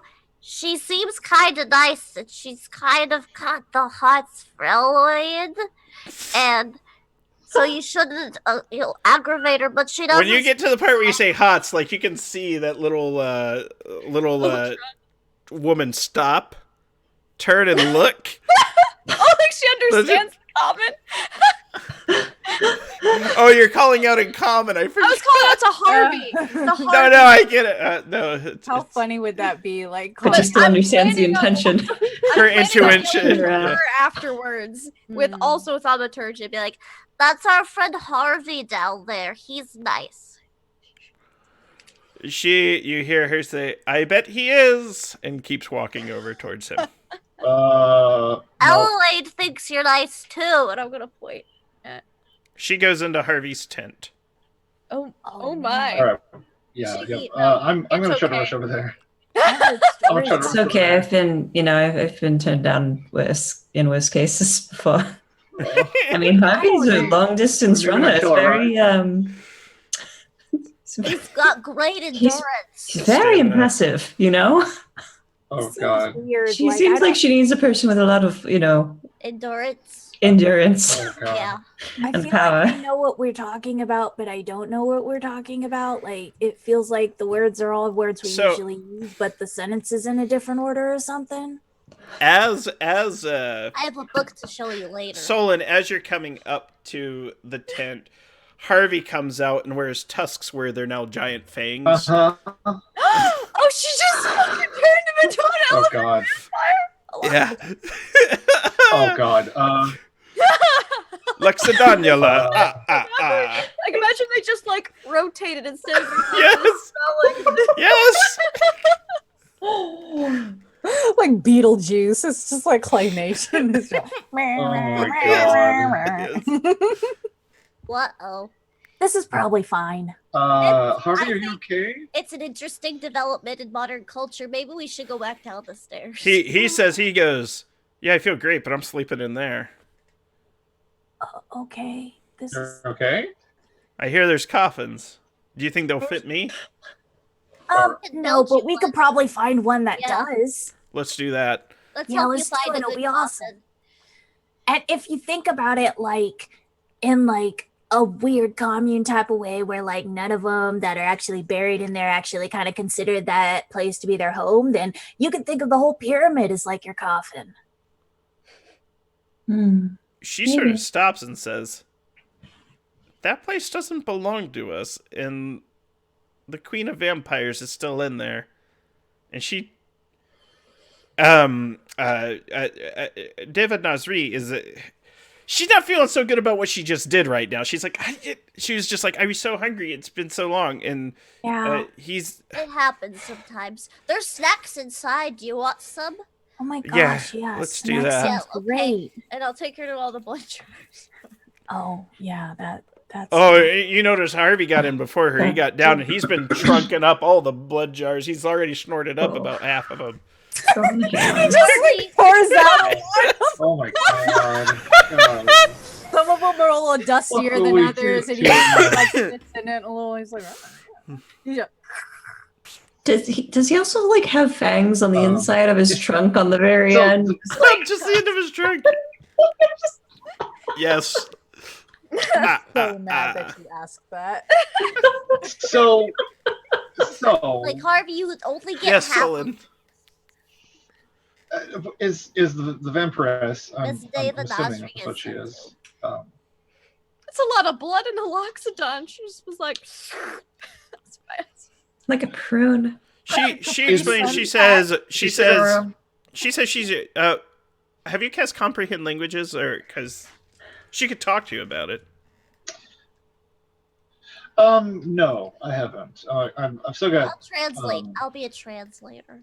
Yeah. Yeah, you can ask her any correct. questions about herself you want. She might not answer them if they're too personal, but she's very confused right now. What's this vampire queen did? Is she? Does this lady look? She doesn't look like the lady that was on the tapestries, right? No, not at all. Okay. Be like, so why did this vampire queen lady have you prisoner here? Are there other prisoners we need to rescue? She explains that that there was a war, and they were conquered, and her family was brought, and eventually the families found peace, and there were some arranged marriages, and their line and the line of Amberline the Great intertwines. She's a descendant. Her line has mixed with others, but she's required to live here. Interesting. Is Amberline the Great the vampire queen? Because we were under the impression this was the Amberline the Great's resting place. Yes, she doesn't do much resting though. She's down below. Okay. Also, I've seen someone else with that tattoo on your face. What does that mean? And it's in honor of the fallen. It is a mark of our family line. It is passed down from mother to daughter. Interesting. Well, I guess we should go visit the vampire queen. See what's up. Why particularly would you like to meet her? Well, I love learning about older cultures, and well, to be frank, this Frank's a drow, but to be honest, that there's this temple or this pyramid has been here for thousands of years, and no one's been here in a very long time, and it's not many people know about it. We're part of an archaeological and anthropological expedition. You mean people are actually coming here? Yep. There's a whole group of kobolds that fell through those floor tiles just the other day. Can you ask her if she knows where the midnight? What's it called? I'm sorry, I'm no good with the Hypocephalus? The midnight. hypocephalus. Do you know anything about a midnight hypocephalus? That is an object that would be in Amberline's her personal coffin. She uses it to divine through all time and all things. Wow. She also uses it to travel from plane to plane. Wow. So she doesn't stay here often. She stays here quite a bit. It is safe here. Oh. Interesting. She probably already knows we're coming.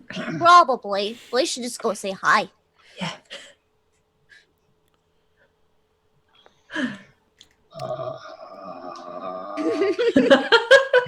How about I mean, I guess if you really yeah, how wanted about- to, you could wait for the daytime, but there's no windows in here, so it's gonna be just as dark either way. it's no. Okay, because here's the thing. What Yes, if Solon. they want to eat us? I wouldn't worry too much about that. I'm not worried. That seems unreasonable. Who would want to eat other people? That You seems think that people unreasonable? Just like hang out in the desert waiting to murder other people. That would be- She says no offense, but you're not her type, Solon. Harvey goes, but you're mine. Oh, Winks. that's super romantic. Harvey, So romantic. Wow. No, it's Don't okay. I'm gonna wait till one of the others do you in first. Oh, I feel like I'm already kind of a creature of the night. Like Yeah. halfway there. You're a you know? creature of the Totally night pretty below. cool. I don't know Yes. a lot about life. This is gonna be great. We just turned you all into like a vampire horde. Then Jim uses you guys to kill everyone later. We should definitely bring some snacks for the vampire queen, though, in case she's hungry. And I'm gonna take a couple of the lunchers. Yeah, you take them. Take the use the midnight Take a whole party of snacks down to Persepolis. the to open up a portal to the plate of water. I'm so sorry, Josh. I didn't want to die by vampirism today. I'm like, here, smell this. You won't be afraid of dying anymore. Okay, you guys are high on drugs. What's Let's- I'm high on life. Let's find what we need to get out of here. I'll tell you about drugs later. Harvey sidles up behind you. He's like, "You got any?" No. It's like, Oh gosh. So Hey, Sullen, you holding? Great Sorry, day. I'm sorry. Are you holding? Yo. further down below we go. Okie dokie. Yeah. Harvey, stay here. down below, Harvey stays there. He goes, this room smells so nice and tastes so delicious. I could never leave.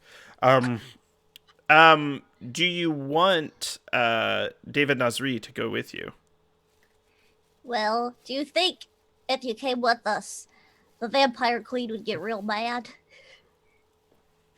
She's always mad, she says. Oh, well then I guess it won't make a difference. You want to come with us? I'm gonna be a smart player for a second and like roll a Just like for a I know minute, this just for a is second. silly. I would like to. Is there any way I can roll like a religion check and see if the tenant of Gildan has ever mentioned like whether vampires have mind control over lesser vampires, etc.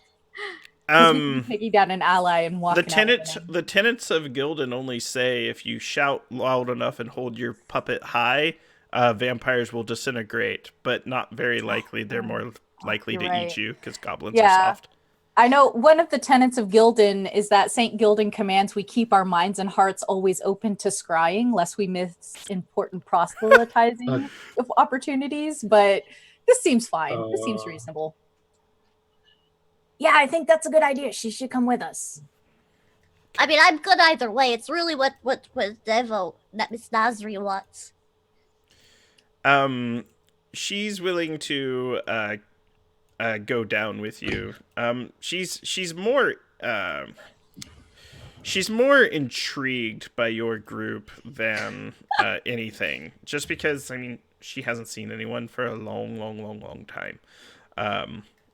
And she definitely hasn't seen anyone other than well, if you ask her, well, she says there are others. Like who? Her eyes. How do they get around? They just roll on the floor? No, Good one. High five. they walk. Oh, they don't And wait. she explains, she says, the eyes optical are nerve. sharp. They're like daggers. They're called the Oh. eyes because they see, they hear, they listen. They stand perfectly still when they want and then spring to life like lightning. They kill. Gasp.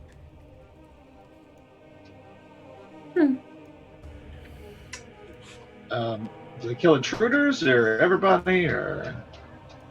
What would you say? Who she commands.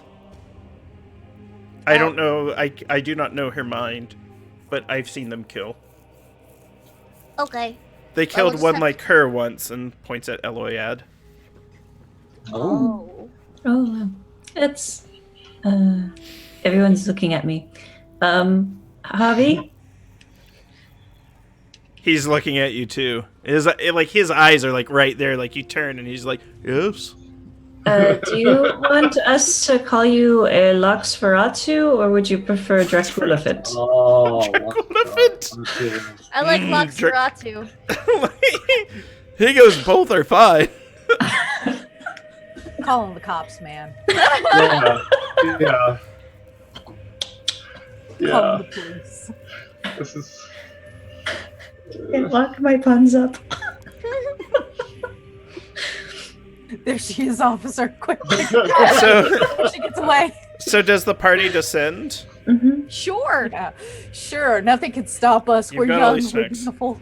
When you I come have into no a room, there is a large statue, and the statue has 4 arms. It's a Wow, 4-arm it's a lot. statue.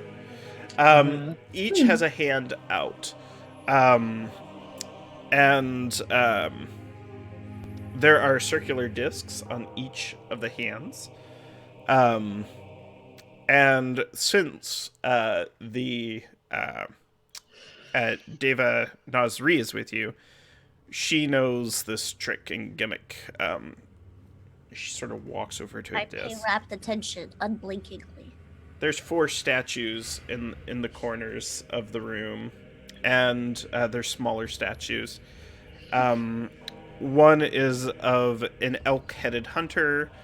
There is one of a fish-headed priest. There is a third of a lion-headed, looks to be a regal person, like some sort of sovereign. And then the fourth is a falcon-headed, almost looks like a court jester.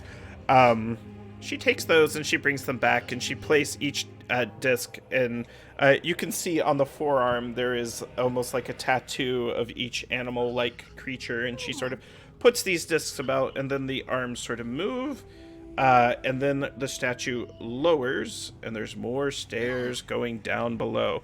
But there are lights coming up from down below. Gasp. Hmm. Well, it didn't say death lies within and life lies within, so maybe it's both. Hmm. Maybe. Just saying, we're not being really cautious. Well, how would you advise us to be more cautious? Yeah, how do you know so much about dead things? I mean, I know a lot about dead things. You know. How? I mean, like, how do I know about dead things? Yeah. Is it in your book? What? No, I've worked with the dead When? and also killed. When I had to kill my mother to make my What? pages for my spellbook. That's You killed really your mom? metal. Oh, well, I mean, yeah, she was ready. Yeah, That's super fucked up, it man. was her idea. Yeah, it is, but you know. No, you I don't we gotta... I never have knew my traditions, mother. I hatched from an you know? egg in under a very thin layer of pond scum That's. in a puddle. Hmm. Man, how did the Let's- church kid have like the best childhood? This is weird. The indoctrinated church child's like looking around like, what the fuck? It was just like a lot of Apocalypse World Desert Dispatch songs, you know? About it. I grew up in the wasteland suburbs, man. Like, I don't know. Never killed my mom. So, It's part of the rich. Never mind. You know, you guys wouldn't understand. You're not wizards. I would like to understand. I love learning about other cultures. I don't have one of my own, so I try to assimilate into others. so here's the question: who descends down below, and who stays up? I'm in the rear. I'm definitely not going in front of the dude who killed his mom, so So you're I'll go behind- 2 people ahead of him. Well, there's only 4 of us, so you're in the front. He has a Wait, perfectly good no, explanation. wait, Oh, well, that's true, we No, do. there's one person. Ava. Yeah, so I'll Yeah. go behind the vampire, but ahead of the mom murderer. Okay. I'll stand in front of the I'll stand right behind you then. Harvey goes She down was- with you. She was. Oh, literally you wanted him to asking- stay up? Or do you No want him to way. come down? Do you want Harvey to stay up or come down? Wouldn't it be weird if vampire queens had like control of all the vampires? I know. See, I that's think why TK I was mentioned that. with religion. But I was I've done in never by my own studied hubris. vampire culture before. This is incredibly fascinating. I'll go first. As you go down Yes, send the The hot steps. one in. in the Sure, that's where you'd like to walk, right behind you. in the room, the floor itself my is God. pure white. There are What have we got bright stones on the walls, pointed down at the floor, causing it to sort of reflect and illuminate the room. In the center is a large black glass coffin, and you can see a scarlet figure in it, and she is wearing a red gown. As the containers of blood are brought down below, the coffin opens and she hungers. Roll for initiative. We're Oh, the, shit. are we In the fact- containers of blood?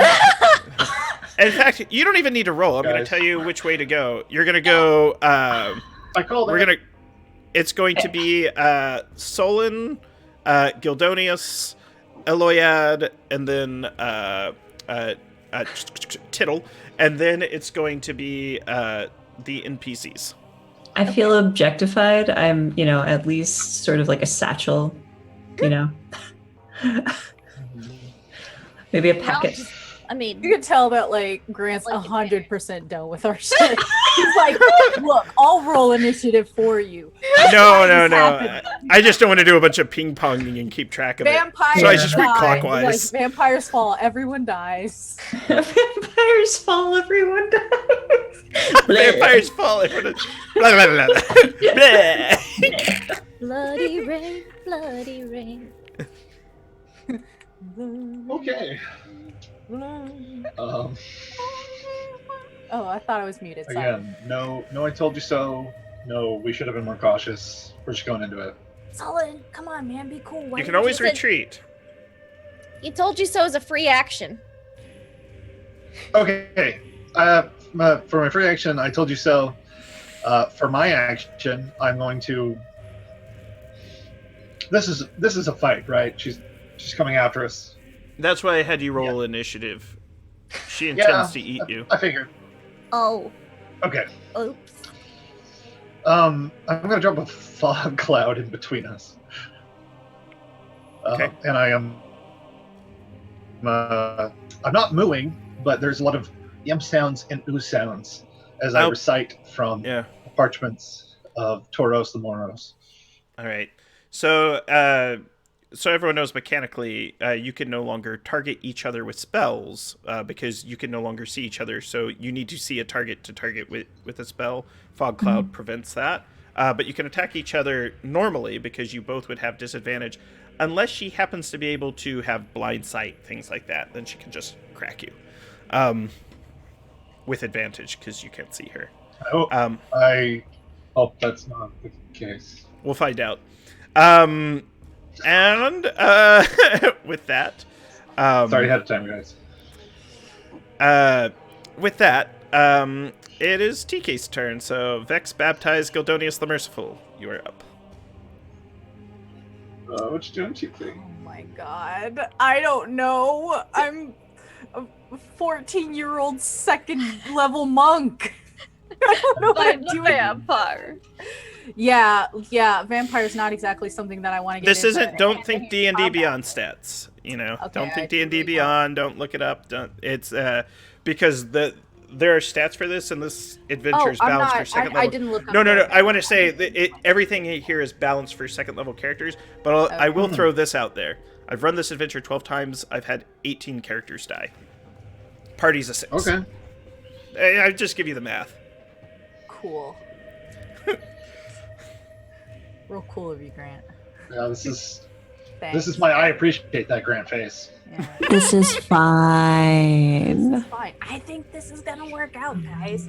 I'm gonna go ahead and use my action to grovel. So I'm gonna drop to my knees and put my face against the ground and grovel to distract my foe. So until the end of my turn, my allies gain advantage on That's based on my range, next though, turn. right? That's based on range, though, right? And Within 10 feet of me that can see me. no one can see you because of the fog cloud. Against enemies within 10 feet that can see me. No enemy can see you within 10 feet because of the Ha, fog cloud. I'll let guys! you know that. Doesn't have blind sight. Or she's not within 10 feet yet. Damn, fuck off, okay? But when she gets within 10 feet, Sorry. I'm gonna preemptively grovel then. That's fine. You start the emotional process groveling. Yeah, man. I'm kind of gonna hang out, just swing my torch wildly. Ah! All right. Oh my god. It's not lit. It's just a stick. And Eloyad. Using the fog cloud as cover, I would like to use my cunning action to sneak and move quietly and try to get myself around the other side of the coffin, because a new friend had indicated that if there was the midnight Hypocephalus? hypocephalus, I'm just going to write that down in front of me. It would be in her coffin, so that's what I would like to do. All right. So you're going down, you're kind of stumbling around as you kind of finish going down the steps, and you are evading. The assumption is you are always moving stealthily. What would your passive stealth be? My passive stealth, I think, would be 13. No, it's 15. It's 15. Yeah, so I think that's you're pretty not good. detected by their passive perception anyways, and they would be at disadvantage.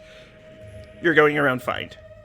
Nice. And then I'd like to use my action to reach into the.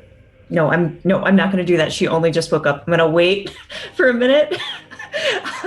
Yeah, you And have to try to- reach around your head. Hold my breath as best I can.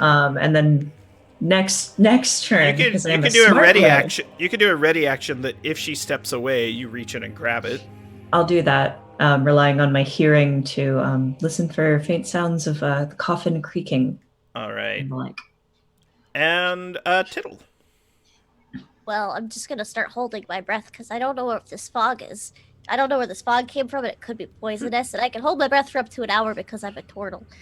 So I'm gonna hold my breath, and while she looks awful hungry, what I'm gonna do is I'm gonna get down onto the floor, right in the front there, and I'm gonna balance those blood vials up my back, and then retreat into my shell like a coffee table full of snacks just waiting for her. Okay. Oh, that's beautiful.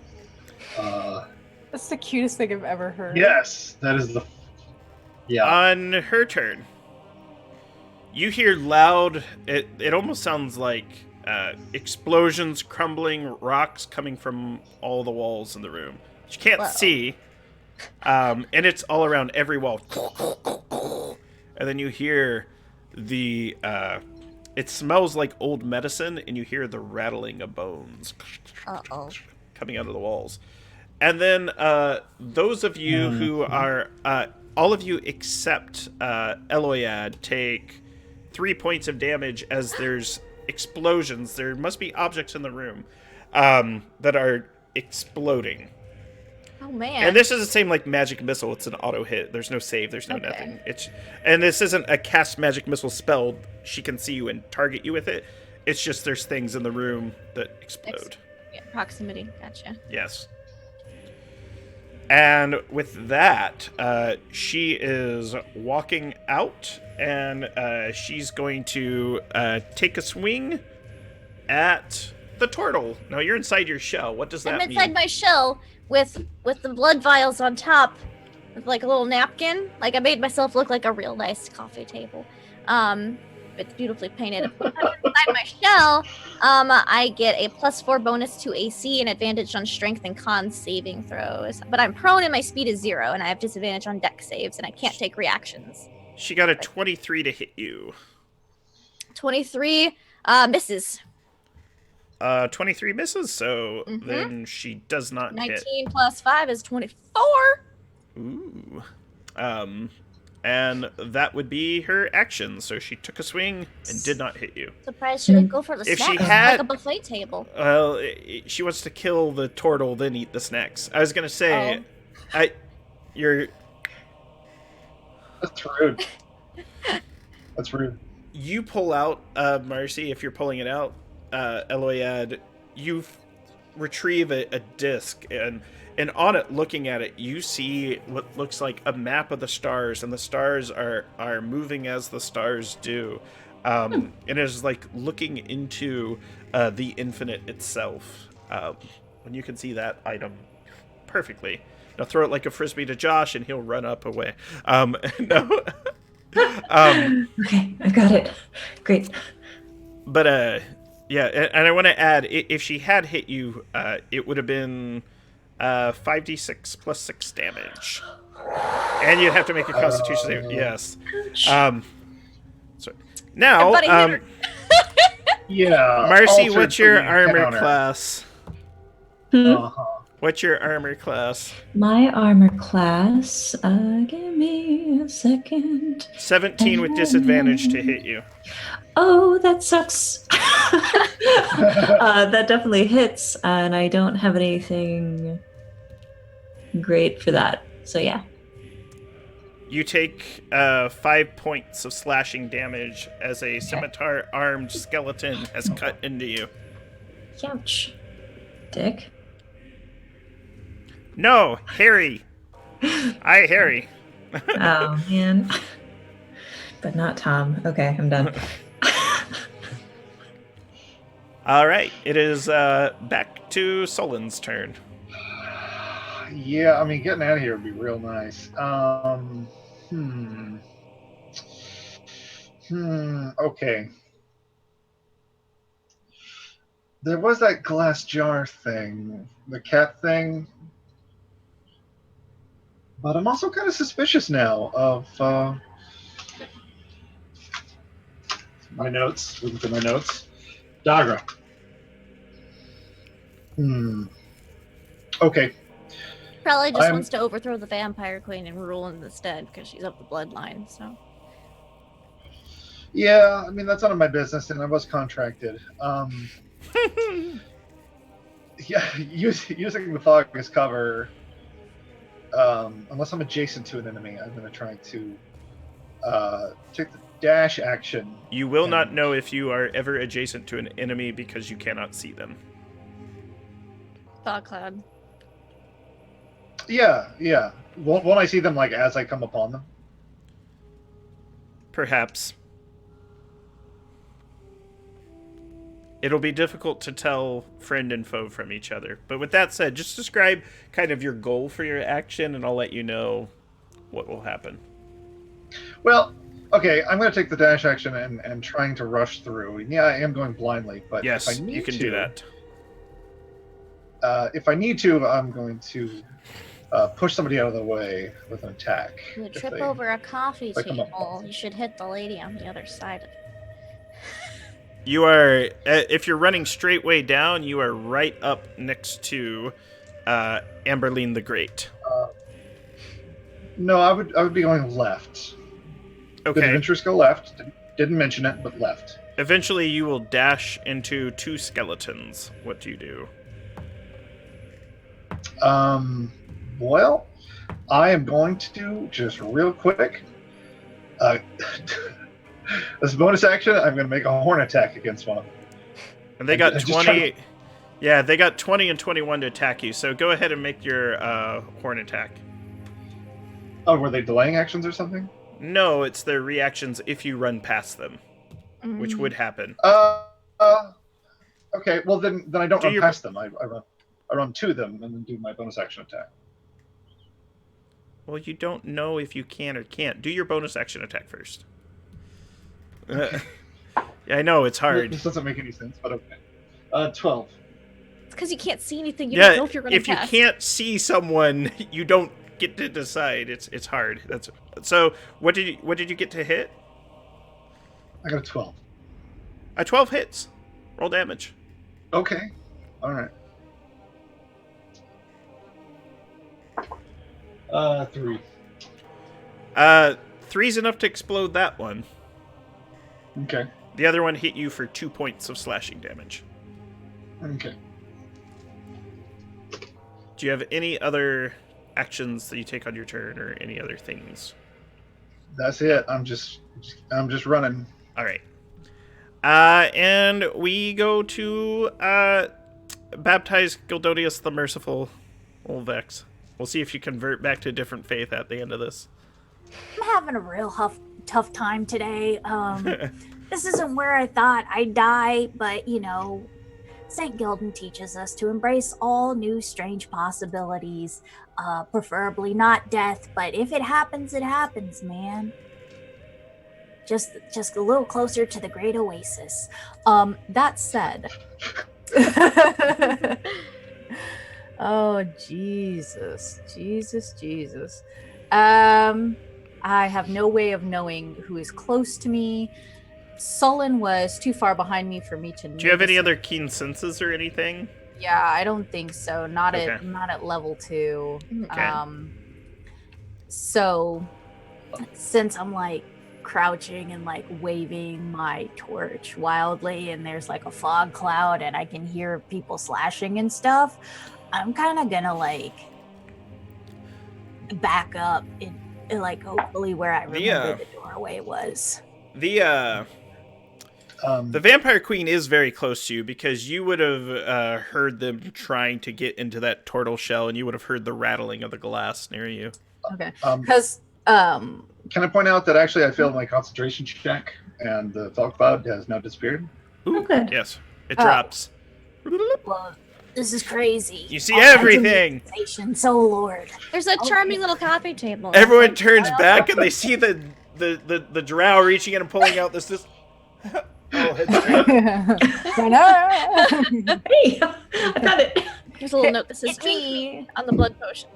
Oh You gosh. found a disc. Okay. I'm intention for that to happen, but okay. All right, so now that this room is like empty of fog cloud and everything, and it's not like a club scene, what am I looking at here? All right, there is a tall, slender lady dressed in scarlet. She has kind of palish teal skin, and she is trying to crack a turtle open. There are what looks to be 5 skeletons remaining that are stumbling around the room, trying to find things to hit with their swords. There is a Marsie stealing a hypocephalus from a standing coffin, and you guys actually just have stairs where you can run up. Yeah, I'm gonna go ahead and like, how big is this room? Let's say that it's about 40 feet by 40 feet. Okay, High ceiling, white floor. Cool, I have a speed of 40, so that's fine. Works out great for me. Okay, I'm gonna go ahead and like try and get this. Oh god, this is the worst idea I've had in like a really long time. I'm gonna try and get like, how close is that vampire lady to me?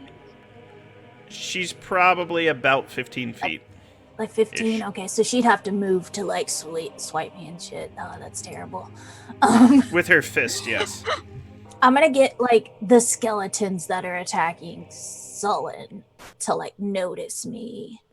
Are they within 10 feet of me? No. Are there any enemies within 10 feet of me? No. Cool, I'm going back up these stairs. 40 feet. You're at I'm the gonna, top of like- the stairs now. Yeah, I'm gonna like hit Harvey's elbow and be like, come on, man, go get him. What are you doing? Harvey is charging down. Thanks, Harvey. You're the best, man. 10 Harvey thanks. to hit the Vampire Queen. Get him, Harvey. He didn't get What's- great. Oh, what's he would have the hit. difference? She only has an AC of 11. Oh. I'm too young to die, Harvey. David You got this. Nasri is going to make sure that the Vampire Queen does not get between her and her new girlfriend. Oh, nice. Harvey, Which one's clock the Vampire Queen for 6 points of damage. Nice. Beautiful. Look, Nice. you're doing great, Harvey. Yeah, good job. I'm a regular athlete. I trained since she left me. No, he left me. Yes. So, are there any other things that Vex baptized Gildonius the Merciful is doing? I mean, I don't know, man. I guess I could pray. All But right. I'm a monk, not a cleric, so that's not gonna do you guys a bunch of good. But my What heart's about in it, man. Eloiad? Eloiad is going to take the disengage action. And You have then to be use- engaged to disengage. Oh, you I got a thought I skeleton on was, you. 'cause I Yeah, got you a- got a skeleton yeah. on you. Yeah, I forgot about Yeah, that. so I'm going to disengage from them. Wonderfully enough, I don't think I'd be able to do that if I couldn't see either. So that's a blessing. So I'm going to just move and then dash because it lasts till the end of my turn, running over the coffin and like doing a weird like sort of half dive past this vampire queen. I And then I'm imagine just you gonna like step on my shell and just like the blood. vial yeah, right. I splatter on the like ground. throw the disc and then catch it on the other side, and then I'm up those stairs. So, Gildonius, you see Eloiad go dashing past you, coming up the stairs, just like holding the Olympic torch, and you see the. Oh yeah. Oh, that's the I'm gonna- hypocephalus. You know it. If we could And take, like a- as I pass you in particular, Solid, I'm gonna be. She's going to be so mad. just running. Is there oil in the room that's at the top of the stairs? Yes. We're gonna burn this place. Cool. It's also that- nighttime, so like I don't feel great about our prospects of just getting out. That's what I'm saying. Right? I'm sure it'll work out. Yeah. Gildan smiles down on us from the great oasis in the sky. I've got like this is great. And Wearing a funerary mask. I've got a scepter in one hand, a thing in the other. I'm just all right, Tittle. You're wearing the mask. yeah. And the hypocephalus. All right, Tittle. All right. So she was like attacking me. Does this mean I can see her feet now from inside my shell? Assuming that you can see things from inside your. It doesn't say shell. I'm blinded. So Assuming you can see things from inside your shell. okay. I would like to cast Word of Radiance then. Are there somatic components? Word of Radiance. Let me Probably see. not. Nope. Then you can do that. It's verbal and material, and I've got my holy symbol around Yes. my neck. So, I got a divine word. She needs to make a Constitution saving throw. She did not make it. Okay, then she takes 1d6 radiant damage. All right. 6.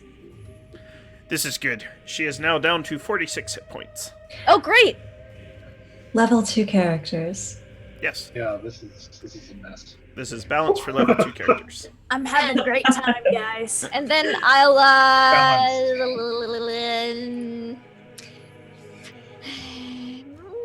down by 3 HP. Do I healing word myself or no? Yeah. Yeah, I'm gonna healing word as a bonus action. All right. Yeah. Oh, let me make sure healing word doesn't have a somatic. Looks like I'll be able to cast it from my shield. I'm okay with you doing it from inside your shell. It's a Okay. healing word, not a healing gesture. Yeah, it's just verbal too. So. All right. Oh, cool. I got plus my wisdom. Yeah, no, I'm back to full. Cool. And you said your armor class is 24? 24. Is she at disadvantage to attack you? No. Then she has hit you Oh, okay. for a whole lot of damage. Oh, I bet. Yes. Damn. So I knew I should have cast Shield of Faith instead. that would have saved you. Yeah. 19 plus 5. I've been 26. All right. I was like, You maybe she can't roll that. I guess it's for level 2. So Yeah, that's level going to be 20 points of necrotic, or no, 11 points of bludgeoning, then 11 points of necrotic damage. 22? Yes. Ooh, I'm unconscious. Blah. Oh no. You're Turtle heavy as a friend. turtle too, but the Minotaur could carry you. I've got Harvey could as well. 20 HP. Oh, so you're unconscious. All right. Yeah, I'm unconscious. Skeletons are closing in on. They're closing in. One of them takes a swing at Solon, misses completely. My question for Solon: do you and Harvey together snatch and rush Tittle's body up the steps? Or do you flee, or do you stand and fight? Because it essentially comes down to this. Running, the Vampire Queen will never be able to catch you. She only moves 20 feet per round, and she's not going to turn to gaseous form and chase you guys. She's not into that. This is her home. And she doesn't realize that her prized possession is gone yet. There's also someone she hates in the room with her that she'd rather deal with. So you have a choice to stay and fight, or you have a choice to save Tittle and run. Save Tittle and run. Like, it's not worth it. What? Some cash? No way. Yeah. Describe the dramatic action of. At least I'm in my shell, so you just get there's a bunch of handholds on either side. Yes. Well, do you want Harvey to help you? Harvey's probably going to need to. I've got a 14 He will. strength, but. Harvey goes to help you. He does not get hit by the Vampire Queen as she turns and uses her reaction to hit him. You guys slide push Tittle up the steps, and you are fleeing. With that, the party escapes the palace of the Vampire Queen. As I go in the embalming room, I'm throwing all the oil jars that I can get off the shelves. Hell yeah. To set it up for one of them to catch fire to it. They're gonna be so mad. They're going to be so mad. That's okay. This is a one shot, so it works out great for me. That's a continuing true. This is a problem for future characters. So, my question now, do you run through the whole night, or do you go back and sleep at Harvey's camp? Why would we ever do that? Why would we stop? With the rising of the sun, Let me do my death saves. Hold up. Success. Oh, fail. Success. Success. We're good. Okay. You stabilize. They're running you back. As the sun's coming up, Harvey explains how he's not feeling very well. And then you just literally watch as the skin leaves his body and he falls a massive skeletal frame in the sand. Whoa. And stays there. I don't feel so good, Mr. Stark. Yes, literally. And the 14-year-old is gonna poke it. Yeah. And Well, Until the commune hears about this. I'm At least interested she to never hear. saw my face. Dogra is very disappointed that she didn't get the cat jar. However, she's not there to convey that to you, as by the time you get back, supposedly she has disappeared from the camp under mysterious circumstances, and she disappeared that evening. Mysteriously, they said that she was supposed to show up, say hello to Bartolomus, and did not. And her whereabouts are unknown. You each were given the rewards that you were promised. But the question is, do you hand over the Midnight Hypocephalus to Bartolomus? I did sign a contract. Yeah. All right. He rewards you, and he allows you to know that your treasures will be sent to you, and he commissions that the commune will be built for the Gilded Knights in the unknown and unseen valley. The turtles will be given kind of a marshy location. There's this it's not really lush, it's not green, but there is water there, and it is a nice place. I'm gonna do community experiments there. The Minotaur people are rising in prestige. They their ways are being honored throughout the land. And it almost appears as if old myths told about them are being exposed for the lies that they were. And that is the end of our session. You have survived the Palace of the Vampire Queen. So this adventure, real quick, is based on 2 adventures. The first D&D module ever written called Palace of the Vampire Queen, as well as the Tomb of Tiberish, which is a Kobold Press convention module designed to be played as a one-shot, which is why it's highly lethal. But also, there's lots of different routes through the pyramid. There's lots of different spells you can find, other magic items, treasures, the eyes, which are these statues of these cat-like beings. But overall, I thought the party did very well at not getting killed by that vampire queen. Came close, but it was just a KO. Turtle power. Thank goodness for this little turtle. I almost shielded. I was like, let's see if we can get a little hurt on her. So let's go around to our cast. Did we enjoy ourselves today, and where can we find each other online? And let's start with our special guest, Marsie Vallon. Hi, everybody. My name is Marsie. You can find me on Twitter at MarSievellan. I'm a Phantom Roll Booth operator. We're content creators for D&D, and I'm also the GM for Owl of Lycia on the Monte Cook Games Twitch channel. That's about all for me. If you want to learn more about the Phantom Roll Booth, we have a Discord and stuff that you can join, and I can link that in my Twitter profile more often, probably. And Josh. Hi. I'm Josh. I'm on Twitter at Beard for Charity. I'm trying to use my Instagram more, so I'm going to plug that. I'm on Instagram at Beard for Charity. And I do art, and I roleplay, and sometimes I run away from battles.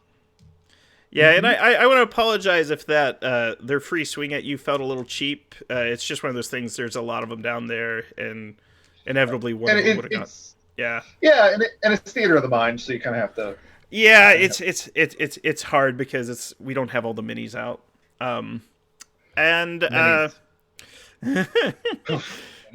M&Ms.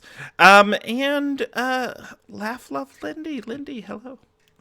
Hi, I'm Laugh Love Lindy. I thought this was a lot of fun. I like Tittle the Turtle. She lived, she made it, and bless her, she's not very smart, and she no longer fears death. But she's learned a lot. She's gonna probably write a book about vampire culture now. And see if she can publish it somewhere. Maybe not a lot of publishing in this land, but she's gonna try her darndest. But you can find me everywhere at Laugh Love Lindy, Twitches, Twitters, all that stuff. If you want more D&D tonight, you can check out Scraticus's channel in a half hour, where I'm going to be DMing Marsie and some other awesome people in space D&D. We're running the Dark Matter stuff. And also, you can just follow me on Twitter, and I post when I'm in all the other games I'm playing, because it's about a dozen or so. And TK. It's me. It's TK. It's TK. It's me. I write spooky stories on the internet. If you like spooky stories, you can check them out, tkjwrites.com, or you can follow me on Twitter, TK Joins the Fray. Also on Twitter is my pinned tweet, where I have all of my games that I play in during the week. Not quite as many as Lindy, because I, unlike Lindy, need to sleep. I am weak and I am soft. But yeah, if you like the Dungeons and the Dragons, then you should hang out with me tomorrow. I'll be playing Star Trek, which is not Dungeons and Dragons, but it's fun, and we cried after the first episode, so you know that Grimjack is doing it right on the Scraticus Academy network. And later that night, if you like Dungeons and Dragons, that's actual Dungeons and Dragons and not Modifius, because I'm an idiot, then you should hang out with us on the Wizards D&D Twitch channel for Tales from the Mists, and we can talk about spooky stuff, and we can find dead bodies in the forest, and we can pet doggos, and that's it. That's all D&D all the time. And buy my book. And I am Grant Ellis. You can follow me on Twitter at WisePuppetGrant. I'm on a bunch of shows. I'm a producer here on WebDame's Twitch channel. I believe my next game is where we are potentially playing Invisible Sun tomorrow. It's in the schedule, but we'll see if it happens or not. That'll be on Tales from the Grimjack's channel. On Saturday, I'll be on Encounter Roleplay, running a game that I designed. Marsie will be on that one as well. Follow my Twitter. I'm not great at saying what my schedule is, but I'm on enough channels and shows that you're bound to find me if you just kind of click through the various RPG channels. I'll show up here and there. Also, happy to announce that today I was accepted a position as the tabletop event director for Gex Convention, which is a game convention in Northern Virginia. So we'll be running lots of tabletop and make sure that the convention has a good emphasis on that. And with that, thank you all and have a good evening. Goodbye.